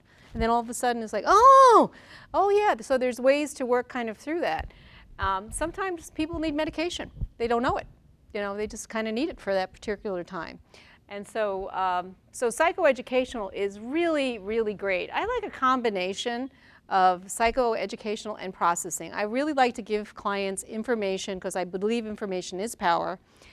They can bolster up their confidence and deal with their life situation and try a few things out and then talk about it with others and then move on to the next topic. I'm not a big believer in long-term therapy forever because I call them tune-ups. It's like people will come in for a developmental time, they'll work on an issue, they'll go out and they'll live their life, and I always say to them, if you'd like to come back for a tune-up at a particular time, or if you've graduated and you've gone to another environment, I can give you some information about individuals who'll be helpful for you if you need a tune-up. You come back in, because you forget some stuff from counseling. You talk about a lot of stuff, you try a lot of things out, and you kind of forget, and sometimes life gets a little out of joint for a while, and then I call them tune-ups. People love that. Oh yeah, I think I need, and then I've had people call me or email me, Dr. Dale, I need a tune-up. And usually a tune-up's 1 or 2 sessions, and then they go back out. Oh yeah, I forgot about that. Oh yeah, I remember writing about that. Then they go back. Sometimes, you know what they just need? They need that connection with someone who was a mentor or someone who actually helped them through a particular time, and they don't have that person yet in their next transition. So that's part of it. Are you going to use it with a specific treatment? Have you identified that maybe it is anxiety, specific phobia? I worked with this one little girl who was really suffering from arachnophobia. And I lived in Idaho at the time, and we had hobo spiders. They're called hobo spiders. Has anybody ever seen a hobo spider? They are the biggest, meanest, ugliest looking things you've ever seen in your life. They're huge and they run fast. And they're called aggressive house spiders. So they actually chase you. So yeah. Oh yeah. So why would a little person be, scared, right, afraid of that? But she was also raised by parents who were environmentally correct. So we were teaching ways that she could, deal with the spider. Like I was thinking, like kill it, but she was thinking like taking it outside. So we talked about capturing a hobo spider could actually be more dangerous than, whacking it, So we just kind of, because, it makes your skin necrotic if it bites you and all kinds of really scary things. But finally, we did agree that she could spray it down with some Windex and sweep it outside, because the Windex would not totally poison its skeletal system. So you have to negotiate things in therapy sometimes, but. Okay, so, but she also used a workbook on systematic desensitization and how to deal with spiders, and a lot of it was finding out information about spiders and what they can do and how they are dangerous and some not so dangerous, and good, because she thought, every spider was dangerous, and no, pretty much just the hobo spiders, and a few other scary ones. So, so you can also, we talked before about planning, reacting, doing an action plan, and so forth. So you can pretty much tailor it and adapt it in lots of creative ways. How many of you like to be creative? Anybody like to be creative? Okay, so for you, what of all the different applications today I've talked about, what's resonating with you? Music, art, journaling, storying, cinema therapy, reacting and writing, reacting and reading. What kind of things are attractive for you? Some brave soul. Art, right. And you can use art in a lot of different ways, right? Right. And yeah? I was thinking kind of more projective techniques, so starting out with a story about somebody and then saying, here's this character and these are the issues. So how would you handle it? Or what advice would you give to this this character? Repeat the question, please. Projective, using. Yes, so I would like to use kind of story narratives as an open-ended. Right. Giving some story behind the character and then working with the student to say, how would you handle the situation if it was you? Or what advice would you be giving to this other character? I would even take it a little bit further at first and use that same technique and say to Jose, so Jose, I'm going to tell you a story about first day at college, what happened to this student. You tell him that got there, couldn't find the parking lot, couldn't do this, couldn't do that, books fell into the water, I mean all kinds of things. I got to class, walked in, everybody turned and of course looked at him at the same time like, what are you doing here? That kind of look. And meanwhile, Jose's sitting there and his heart's kind of going like this, like that. I said, what do you think Carrie should do? And then let's write a story about what happens next. So it's about Carrie, but you know it's going to be about Jose. So yeah, and that distances it just a little bit, and then over time they'll begin to tell you stories just about themselves. But it gives that little safety cushion. It's always an important piece. But that's great. Projectives are wonderful. Story starters are great. Stories about after 9/11. There were many, many stories that kids wrote about planes, about crashes, about bombs, about buildings falling, and so forth. Lots and lots of stories. And in play therapy, we saw lots of kids building towers and knocking them down and so forth. They were really trying to get their head around this horrible thing that happened in our country. And that's a projective, telling a story and bringing it forward. Yeah, it's a great technique. Lots of ways to use projective. Writing, storytelling, And sometimes you can do group therapy. Sit around, you can share a story. Like, and then what would Jose do next? So you might say something like, what? Jose's books fell, the door opened, everybody looked at him, and Jose said, hello, everybody. Right. And And he made friends with everybody in the group. Okay, and then who can continue with this but make it more of a disaster? Anybody have any ideas? Come on, oh, I go over here. There we go. He said, hello, everybody, and everything was going fine, and he had made some new friends, and then I go like this, and? And then when he had to pull out his pen and paper, he realized he forgot his notebook and his pen in the car, and he had to turn to a neighbor and ask for one. And when he asked his neighbor for one, the neighbor said, I don't have any. So Jose was like standing there, didn't know what to do. So Jose was standing there, didn't know what to do, and the next thing that happened was...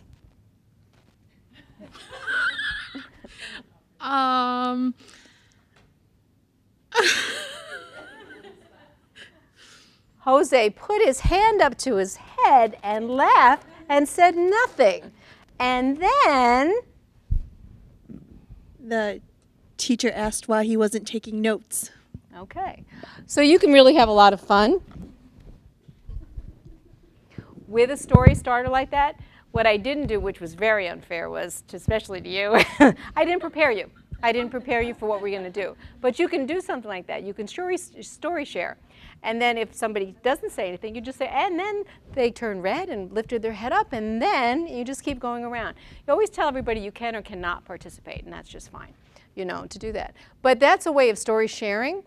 And then when it's all finished and the story is over with, you sit down with the group and you say, I wonder how we can help Jose.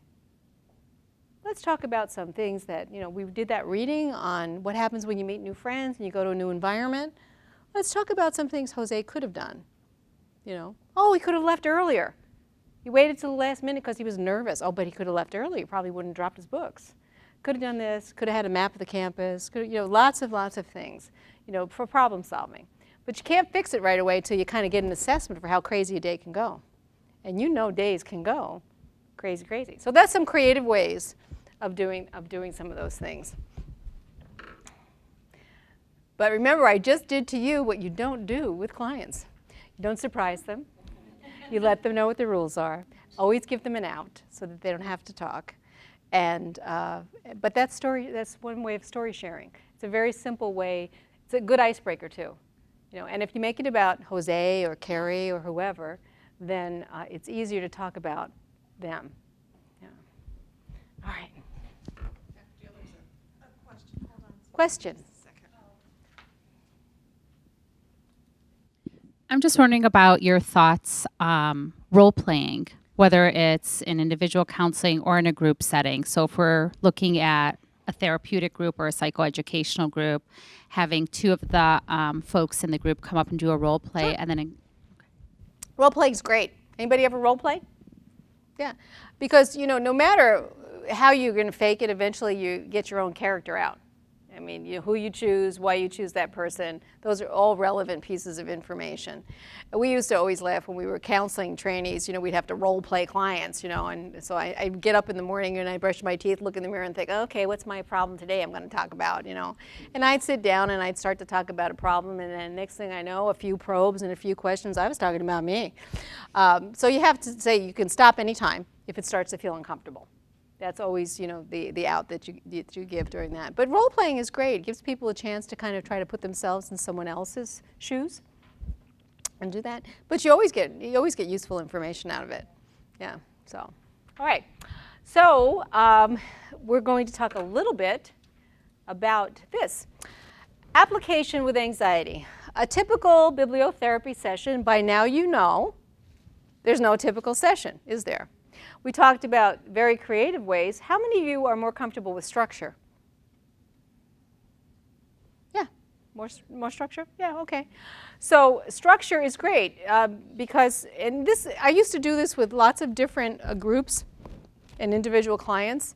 Some clients, if you say to them, well, just go ahead and free write. They'll free write. Others, how much you want me to write about?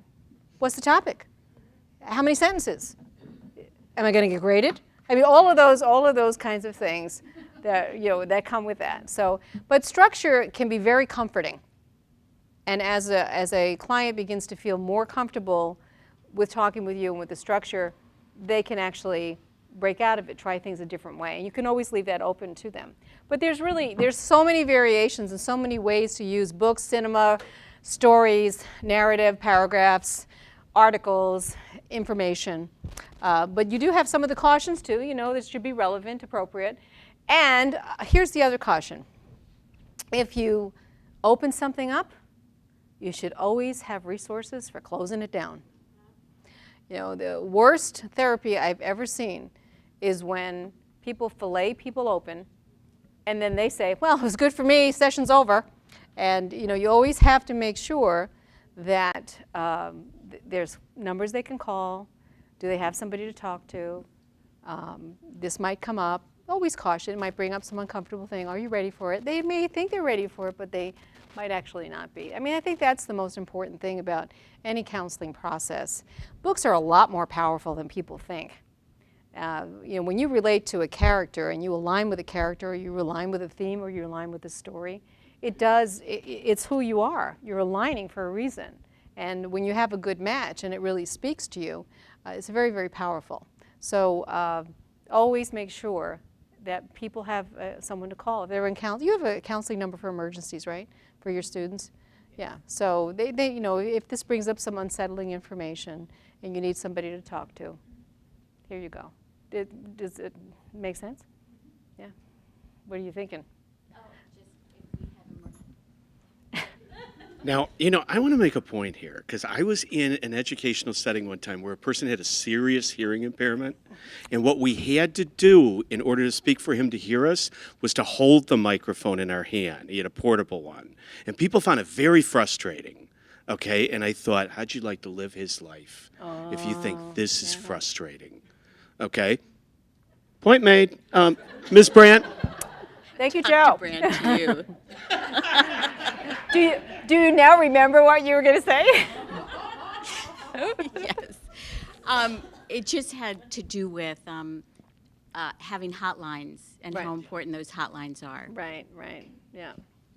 And that is true. That's why I mentioned, always that opportunity to, and remember, process time, maybe during the session, maybe on the way home from the session, maybe on a Saturday night, sitting alone reading the book again, thinking, or writing something out. So it's always good. And ask people, do you have somebody to talk with? You connect with somebody? You'd be surprised how many people don't. We think everyone's so socially connected, and they're looking at their, phones and everything all the time, but this is really not intimate, that kind of connection that people need and we crave, Okay, so working with helpers and colleagues, figure out your diagnosis, figure out your type of client, right, and all the other things that we've mentioned. Okay, so before we go to the summary, we're going to try something now. So let's take a little look here. I need you all to have about at least 3 people at your table. So if you have people left, we're going to kind of do an activity. Going to need 3 people at each table. You can have 4. 4 is good too.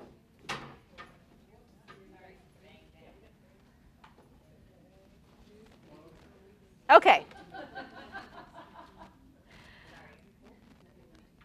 We're going to do a little psychoeducational moment. Okay?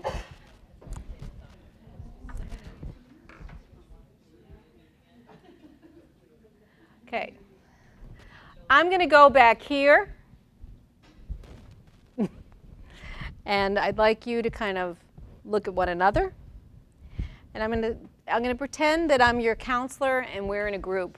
And we're having a psychoeducational session, and I'm going to actually just talk to you about mistaken beliefs. We talk, and so I'm just going to kind of pretend we're talking like that, and then I'm going to ask you as a group to do something. All right?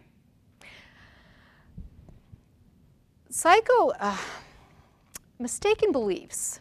Does anybody remember where the whole notion of mistaken beliefs came from in counseling and in psychotherapy? Anybody remember somebody named Ellis? Okay, you remember Ellis. Okay, so Ellis, Dr. Ellis, talked about these mistaken beliefs that we all have. And these mistaken beliefs can actually make us more anxious. Or they can make us, sometimes we develop a sense of guilt because we have mistaken beliefs around perfection or around not being embarrassed or publicly humiliated, or we also call them catastrophic thinking sometimes if we move it up to a higher level. Mistaken beliefs is cognitive behavioral therapy, mostly cognitive therapy. And so what I'm going to do right now is just going to read you a little information. I'd like you to just not read with me. I'd like you to kind of just put your heads like down just a little bit and just kind of think to yourself as I'm reading this what this might mean in your life, and see if you can come up with any examples of these concepts. Okay, it's going to be a short read. By now you might have asked, where does negative self-talk come from? Most cases, we can trace it back to deeper underlying beliefs that we live in with every day, or assumptions about ourselves. Sometimes we play scripts in our head. We have core beliefs, we make life decisions, but sometimes we have these mistaken beliefs that can be handed down to us from our families and where we've grown up. We might have beliefs like, I'm powerless, life's a struggle, I should always look good, you should always be nice to everybody. If you can't say anything nice, don't say anything at all. Mistaken beliefs are at the root of much anxiety that we experience from day to day. You could save yourself quite a bit of anxiety or worrying if you let go of some basic assumptions. Like the thought that I must worry about a problem before there's any chance that it will possibly go away. Similarly, you might feel more confident and secure if you discarded a belief like, I'm nothing unless I succeed. I'm nothing unless others love me. I'm nothing unless others approve of me. It'd be a lot less stressful if I could let go of the belief, I must do it perfectly right or it's not worth doing at all. Mistaken beliefs can keep you from achieving your most important life goal. So, right now, if you could, write down maybe one of those fake beliefs or mistaken beliefs that you might have in your life, or write down one about somebody who you know and work with or live with, what they might think as a mistaken belief. Go ahead and do that quietly without sharing for about 1 minute or two.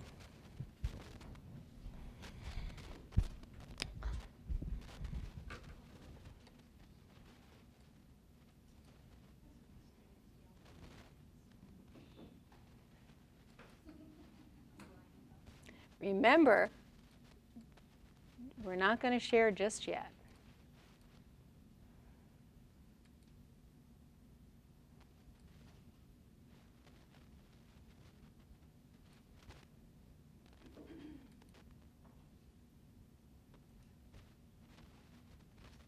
Okay. Now, has everybody got one? Everybody got one? Raise your hand if you got one. Got one? Almost got one? All right. All right, so don't look up again. Just kind of look down again. I'm just going to read a little bit more to you, right? All right. I don't know what you wrote down. I don't know who you wrote about. But I'm going to read to you a few of the most fairly common mistaken beliefs that people hold in our society. You ready? All right, here goes. I'm powerless. I'm a victim to all outside circumstances. Life's a struggle. Something must be wrong if life seems too easy, if it's too much fun, or if things get pleasurable. If I take a risk, I'll fail. If I fail, no one will like me. I'm not important. My feelings are not important. My needs are not important. I should always look good, act nice, no matter how awful I feel. If I worry long enough, this problem should get better or go away, so I should worry all the time. I cannot cope with anything scary. The outside world is dangerous. There is only safety in what is known or familiar. Okay, all right.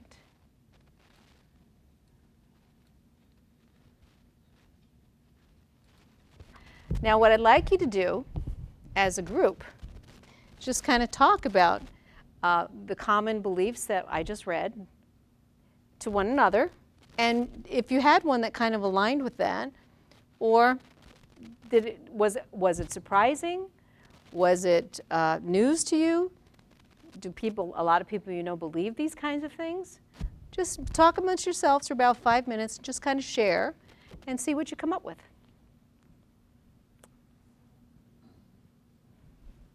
And remember, if you don't feel comfortable talking, you don't have to talk.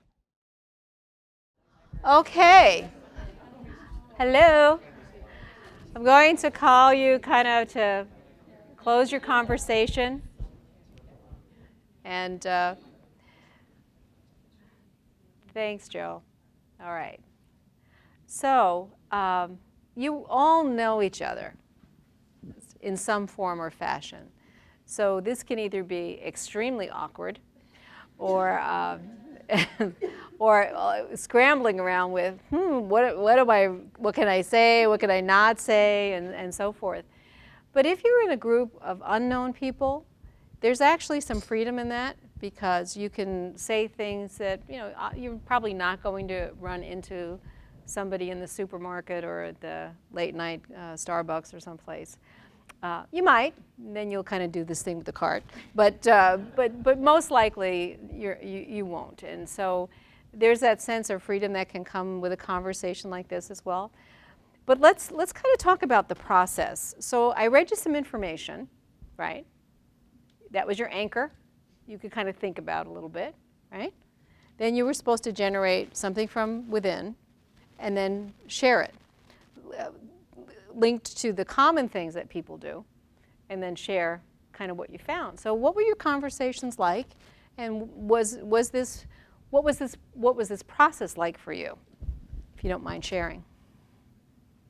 Thank you. Thank you. I always get elected the speaker. We put it kind of on a second party or third person. When we talked about it, we talked about people we knew, not us. Oh, good. Okay. Right. Something else that we talked about is some of it is, especially in education, our own educational experiences, under the context of what your major was. Oh. Because Natalie's was music. Perfection is the whole point. Perfection is key, right? Marie's was fine art, where you're allowed to be more creative. I was a business undergrad. He who dies with the most money wins. If you can justify it, it's fine. And that was kind of Tara's thing with history. So we kind of talked a little bit about how what you're interested in sometimes puts external pressure on you. Okay, all right. So the values really come, but would that have come out without a prompt in a discussion like that? Yeah, so you, and that was interesting the way they themed Speaker around shakes her head no vigorously. So let's hear from another table. Okay, no, so one thing I'm going to say is, what we were given and what we weren't. Now I'm looking at the screen and I'm seeing the opposite, the positive thought. And I'm going, aren't you withholding this? That's right. From us? Okay. No reading ahead.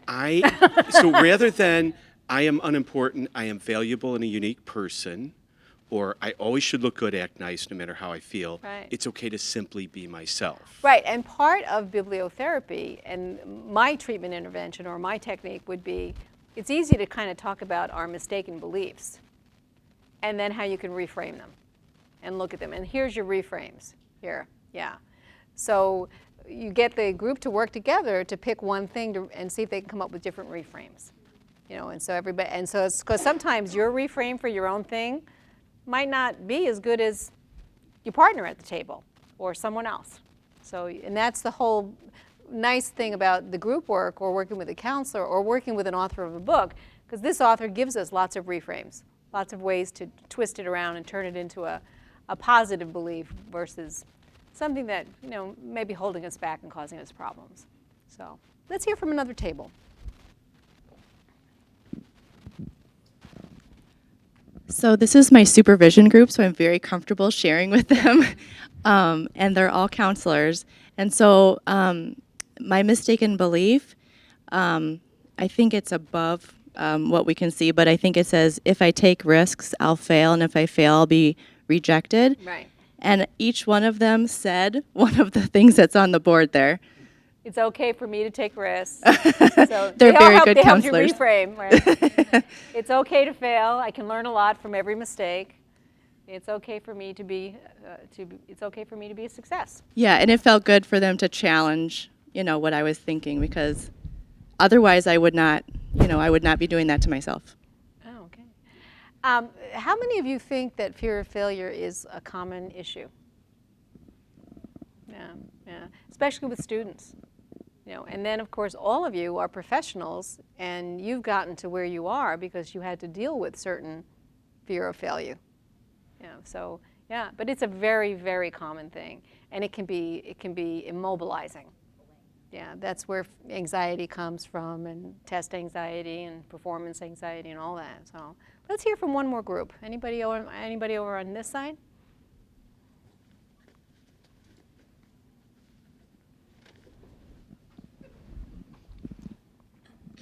I'll share a funny story since I've asked you all, or stuffed a microphone in front of your face when you've shared your stories today. But this morning when I came in, I was talking to Teresa, and I told her, I said, just as I was leaving the house, I got a run in my pantyhose. And I hate pantyhose, but you have to wear pantyhose to look good. And you have to look good. That's just something you have to do. And so Teresa said, well, I don't wear pantyhose. I hate them. And I said, so if your legs were just bare and you had on shoes, you just walk around like that? She says, yeah, I do it all the time. So I thought, wow, well, maybe I could not wear pantyhose and it would be all right. And I would still, be okay. It's not the end of the world. It's not that you just have to, I guess the idea of looking good is not, I don't have to have this kind of really strict, pristine idea of, that includes pantyhose. So, professionalism, yes. Yes, that too. Absolutely. Yes, right. Exactly.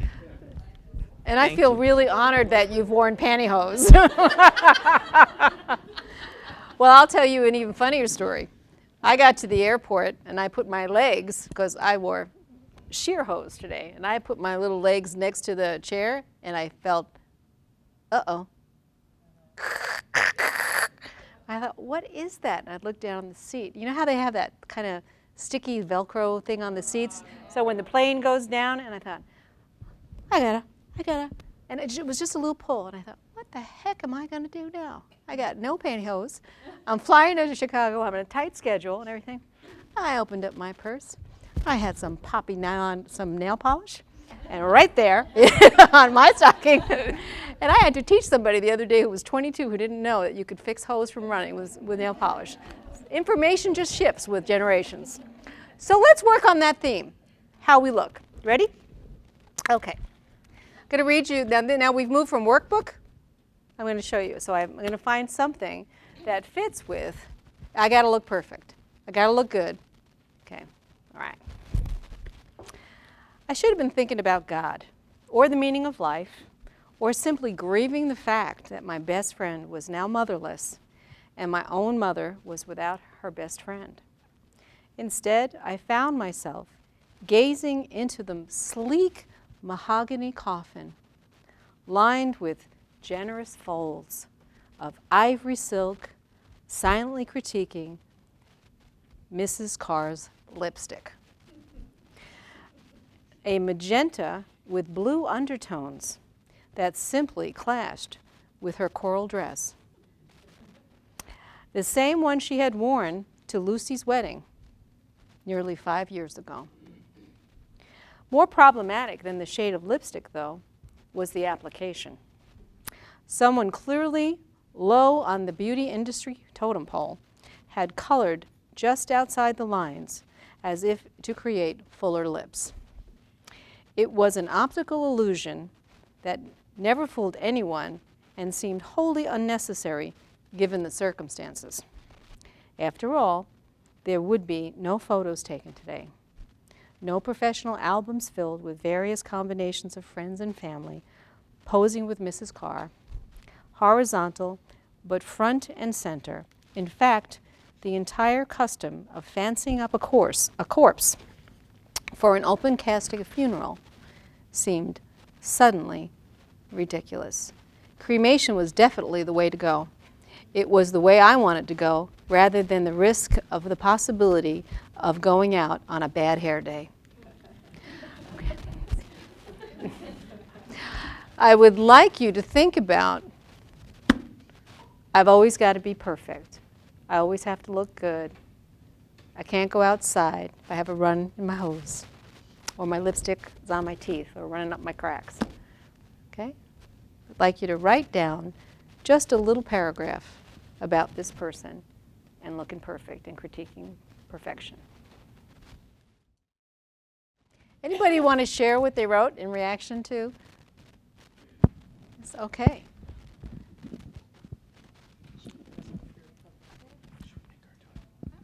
Should I make Tara do it? Okay, go ahead. You don't have to make me do anything. I'm ready. All right. All right. So I couldn't really get a paragraph out, but what I did write down, I said, well, in the end, it doesn't really matter what you look like. People don't remember that. They remember what you did, who you were. And then I said, but then I thought about my grandmother, and all I really remember about her the most is her red lipstick, which is what I wrote down, and that's why I wear lipstick all the time now. But I do remember a lot more about her life. So I was like, oh, that's a contradicting attitude to what I had already thought about, that people don't remember what you look like. So I don't know what that says, but that's what I wrote down. And then someone at your group might say to you, you don't know what that says, but maybe it says something to someone else. It struck something for someone else. Does anybody want to add any reactions to what Tara said? In there? Oh, hold it. Eric! He's coming.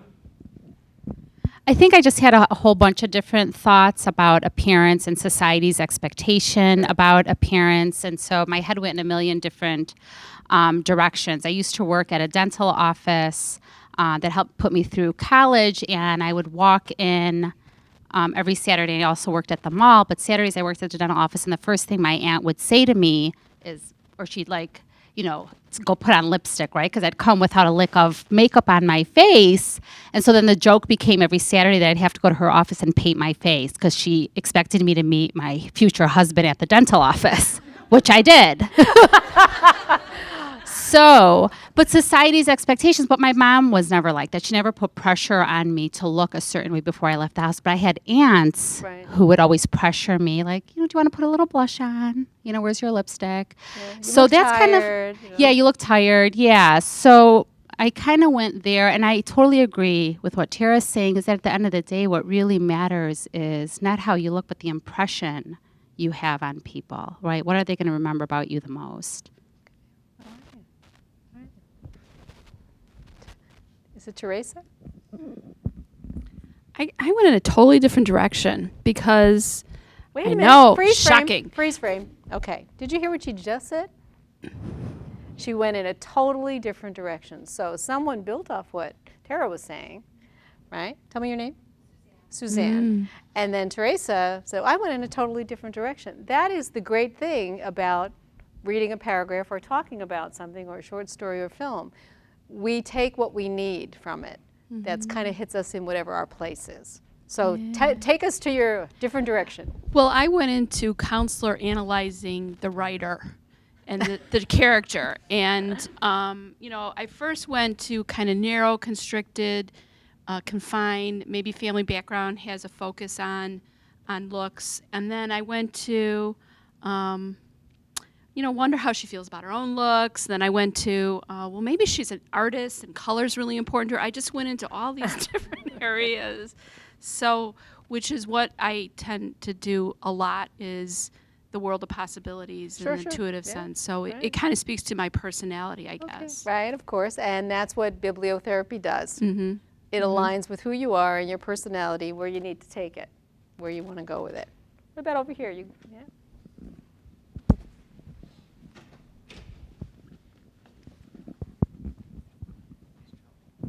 So I kind of went on the same path that Teresa did, except that I was thinking of this person's reaction to what she was experiencing when she said, I should have been thinking about God, I should have been thinking about my best friend.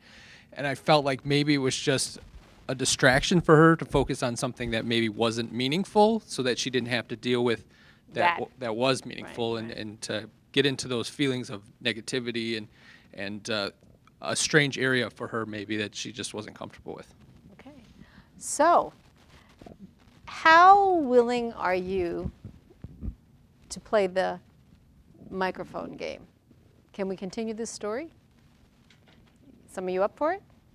You up for it? Okay. Any hands for up for it? You don't have to all play, but if you're up for it, put your hand up. All right, that's enough hands. All right, Joe, you ready? Let's take a look. All right.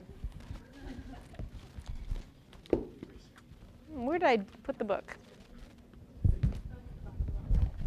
Oh, it's right here? Thank you. Somebody's paying attention. Appreciate it. Okay. All right, ready? All right.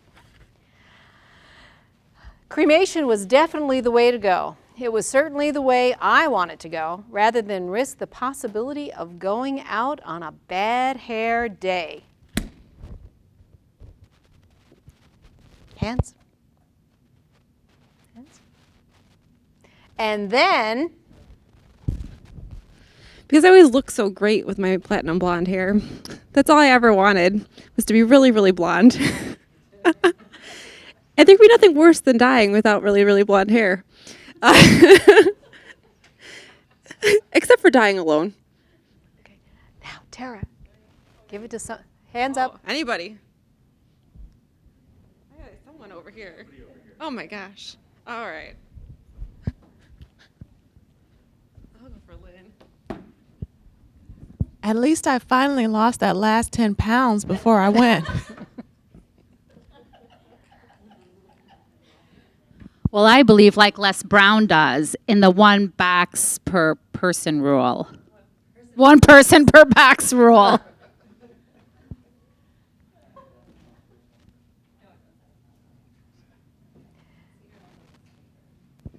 I don't know why I'm focusing on the lipstick, but I know when I was a kid, my mom painted my room the magenta color. So maybe that has something to do with it. Boy, talking about moms. When I was a little kid, my mom wore red lipstick all the time. And we used to sit in the bathroom, and she'd be putting on her makeup and combing her hair, and I'd sit on the edge of the tub. And we'd have the most grand mom and dad time in the world. And to this day, I love to wear red lipstick because I always remember my mama. What about your mama? See? You don't want to ask. See? And she says, you don't want to ask me. So I'll ask someone else. Want to know about my mom? Do I want to know about your mom? I want to know whatever you want to tell me. Sweet and kind and just joyful to everybody. Okay. So you can see where this could go? Yeah. I don't want to know about my mom. I don't know your mom. So, and my mom still wears red lipstick. She does. She's 84. So you can see how this could. Where's Joe? Gone. I'll put it over here. This is the table where the mic goes. So you can see how this. Now the other thing that I could have done is said to you, why don't you write down what happens next? Okay. She said I'd rather be cremated than die on a bad hair day. You know. So what does that? So and that could go in all kinds of directions, like. What kind of directions could it go in when you talk about cremation? How could that go? You could go in directions about talking about mamas or daddies. There's a wonderful children's book that's called Mama Had a Dancing Heart. And it's a beautiful, beautiful story about a young girl who grows up and she becomes a ballerina. And and her mom's obviously gone, mom's dead. And, but she talks about career decisions and her love of her mom and how it influenced her. It's great for, you could segue into career counseling, why we make the choices we make, why we choose the professions we get. And it also can talk about loss. You know, your mama had a dancing heart. Doesn't have one now. What does that mean? Or how about, well, somebody might say, my mama didn't have a dancing heart. You know, my mom had something else. You know, so it just kind of depends on where you want to go. You can go into relationships with people. But the thing about informed consent, when you're talking about subject group and you invite people in for a group to work on things, the topic, you talk to them about, these are the topics we're going to go to. It might be uncomfortable. You can choose to participate however you want to participate, or say, I don't want to talk about that. Okay, well, let's go to the, go to the next person. No judgment, no extra pressure. You just keep going like that. People participate at whatever level that they're comfortable in, and that's the really gift of using materials like this. And you can always dive into the text again. So the reason I wanted to take that particular thing about the lipstick, because I thought it was pretty relevant to, I should always look good. I should always act nice, no matter how I feel. Question. Okay, so what else did you learn? What about back there? Anything? What?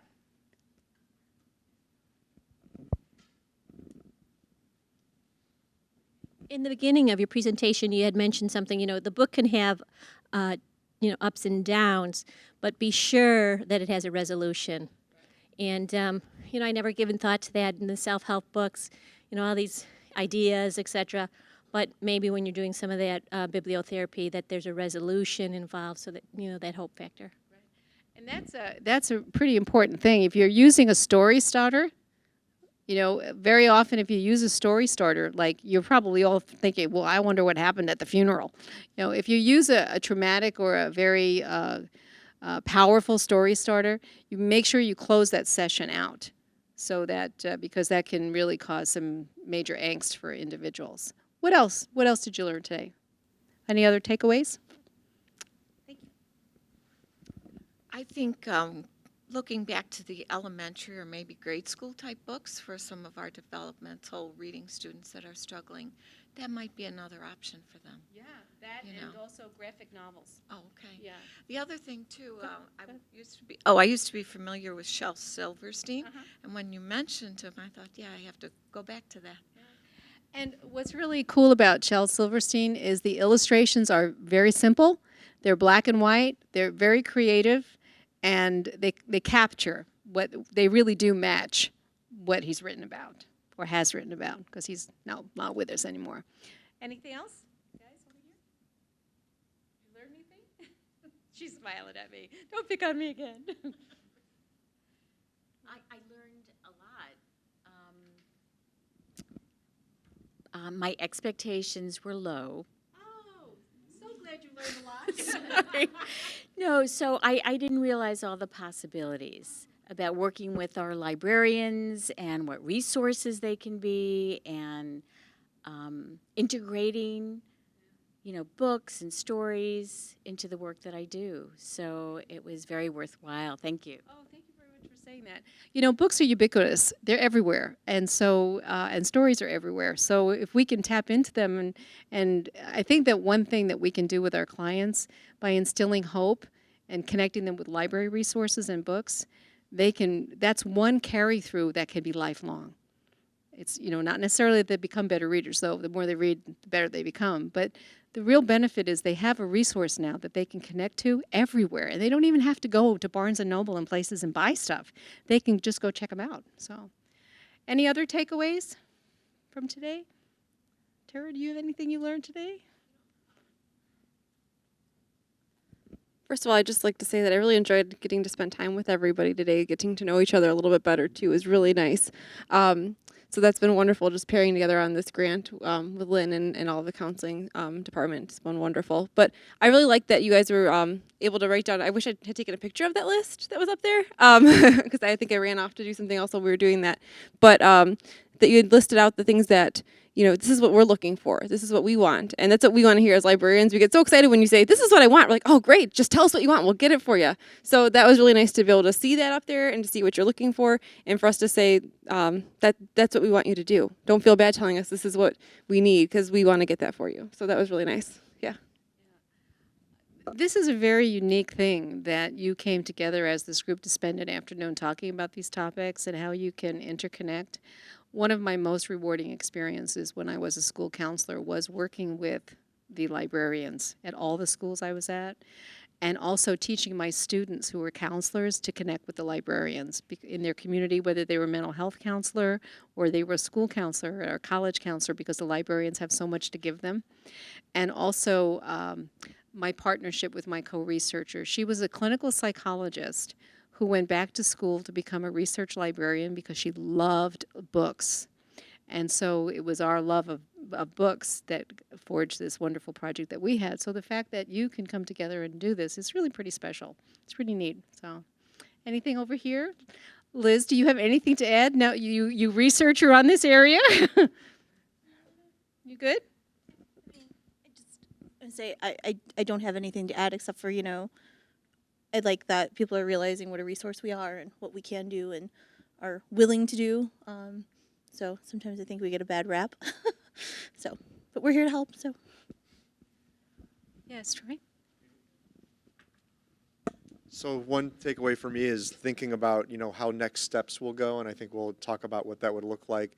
But I think in order, if there's, you know, to keep a long-term healthy partnership going, there's some infrastructure that has to exist in terms of getting the stuff and communicating and describing things we have and going back and forth with that. And so I have ideas, but I think it's really good to have someone who really knows the stuff and gives us that framework and big picture that we share kind of this vision around it. So thank you for that.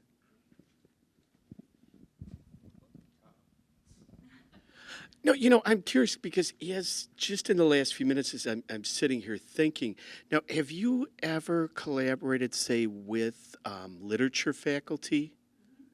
Okay, because that to me would be, I think, you know, particularly when you're looking for whether it's, you know, like memoir, or you're looking for short stories or a chapter from a book, you know, it seems like, you know, that's a kind of thing. And I know it wasn't a direction we were thinking about or going, but it's something, just in the last few minutes, has been running through my head.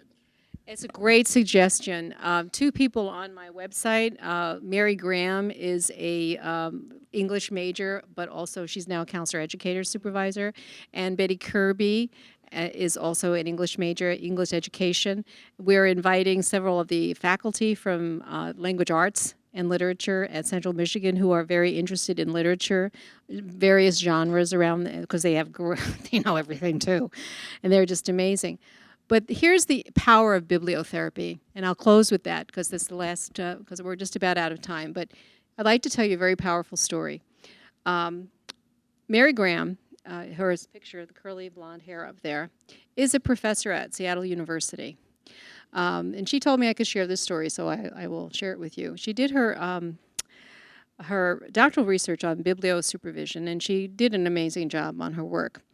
I heard a rumor when I was a faculty member at Oregon State that Mary was thinking of dropping out of the doctoral program because she didn't feel like she belonged. Mary was a first-generation college student, low income, raised in the migrant camps, in the agricultural camps of Oregon. The wine fields, that's where she was raised, and also in the Southwest. And they never had very much money. But her mother loved reading. And every town that they went to pick fruit, the mother would drop the children off at the library. And Mary learned how to read, and she became very well read because of that. And of course, her brothers and sisters. So Mary said to me that I don't belong here. And I said, you do belong here. You belong here more than many people you know. Because what you can do by continuing your doctoral program will be to model to other students that they too could have a life, no matter where they've come from and how they've been educated. And your love of books is really what got you here. You need to share that story with others. Mary is now tenured. She's an associate professor. She's doing great work, and she goes around the world going to underserved countries to help people through uses of literature. So never underestimate the power of a librarian and a good book connected with counseling. Thank you for having me today. It was my pleasure.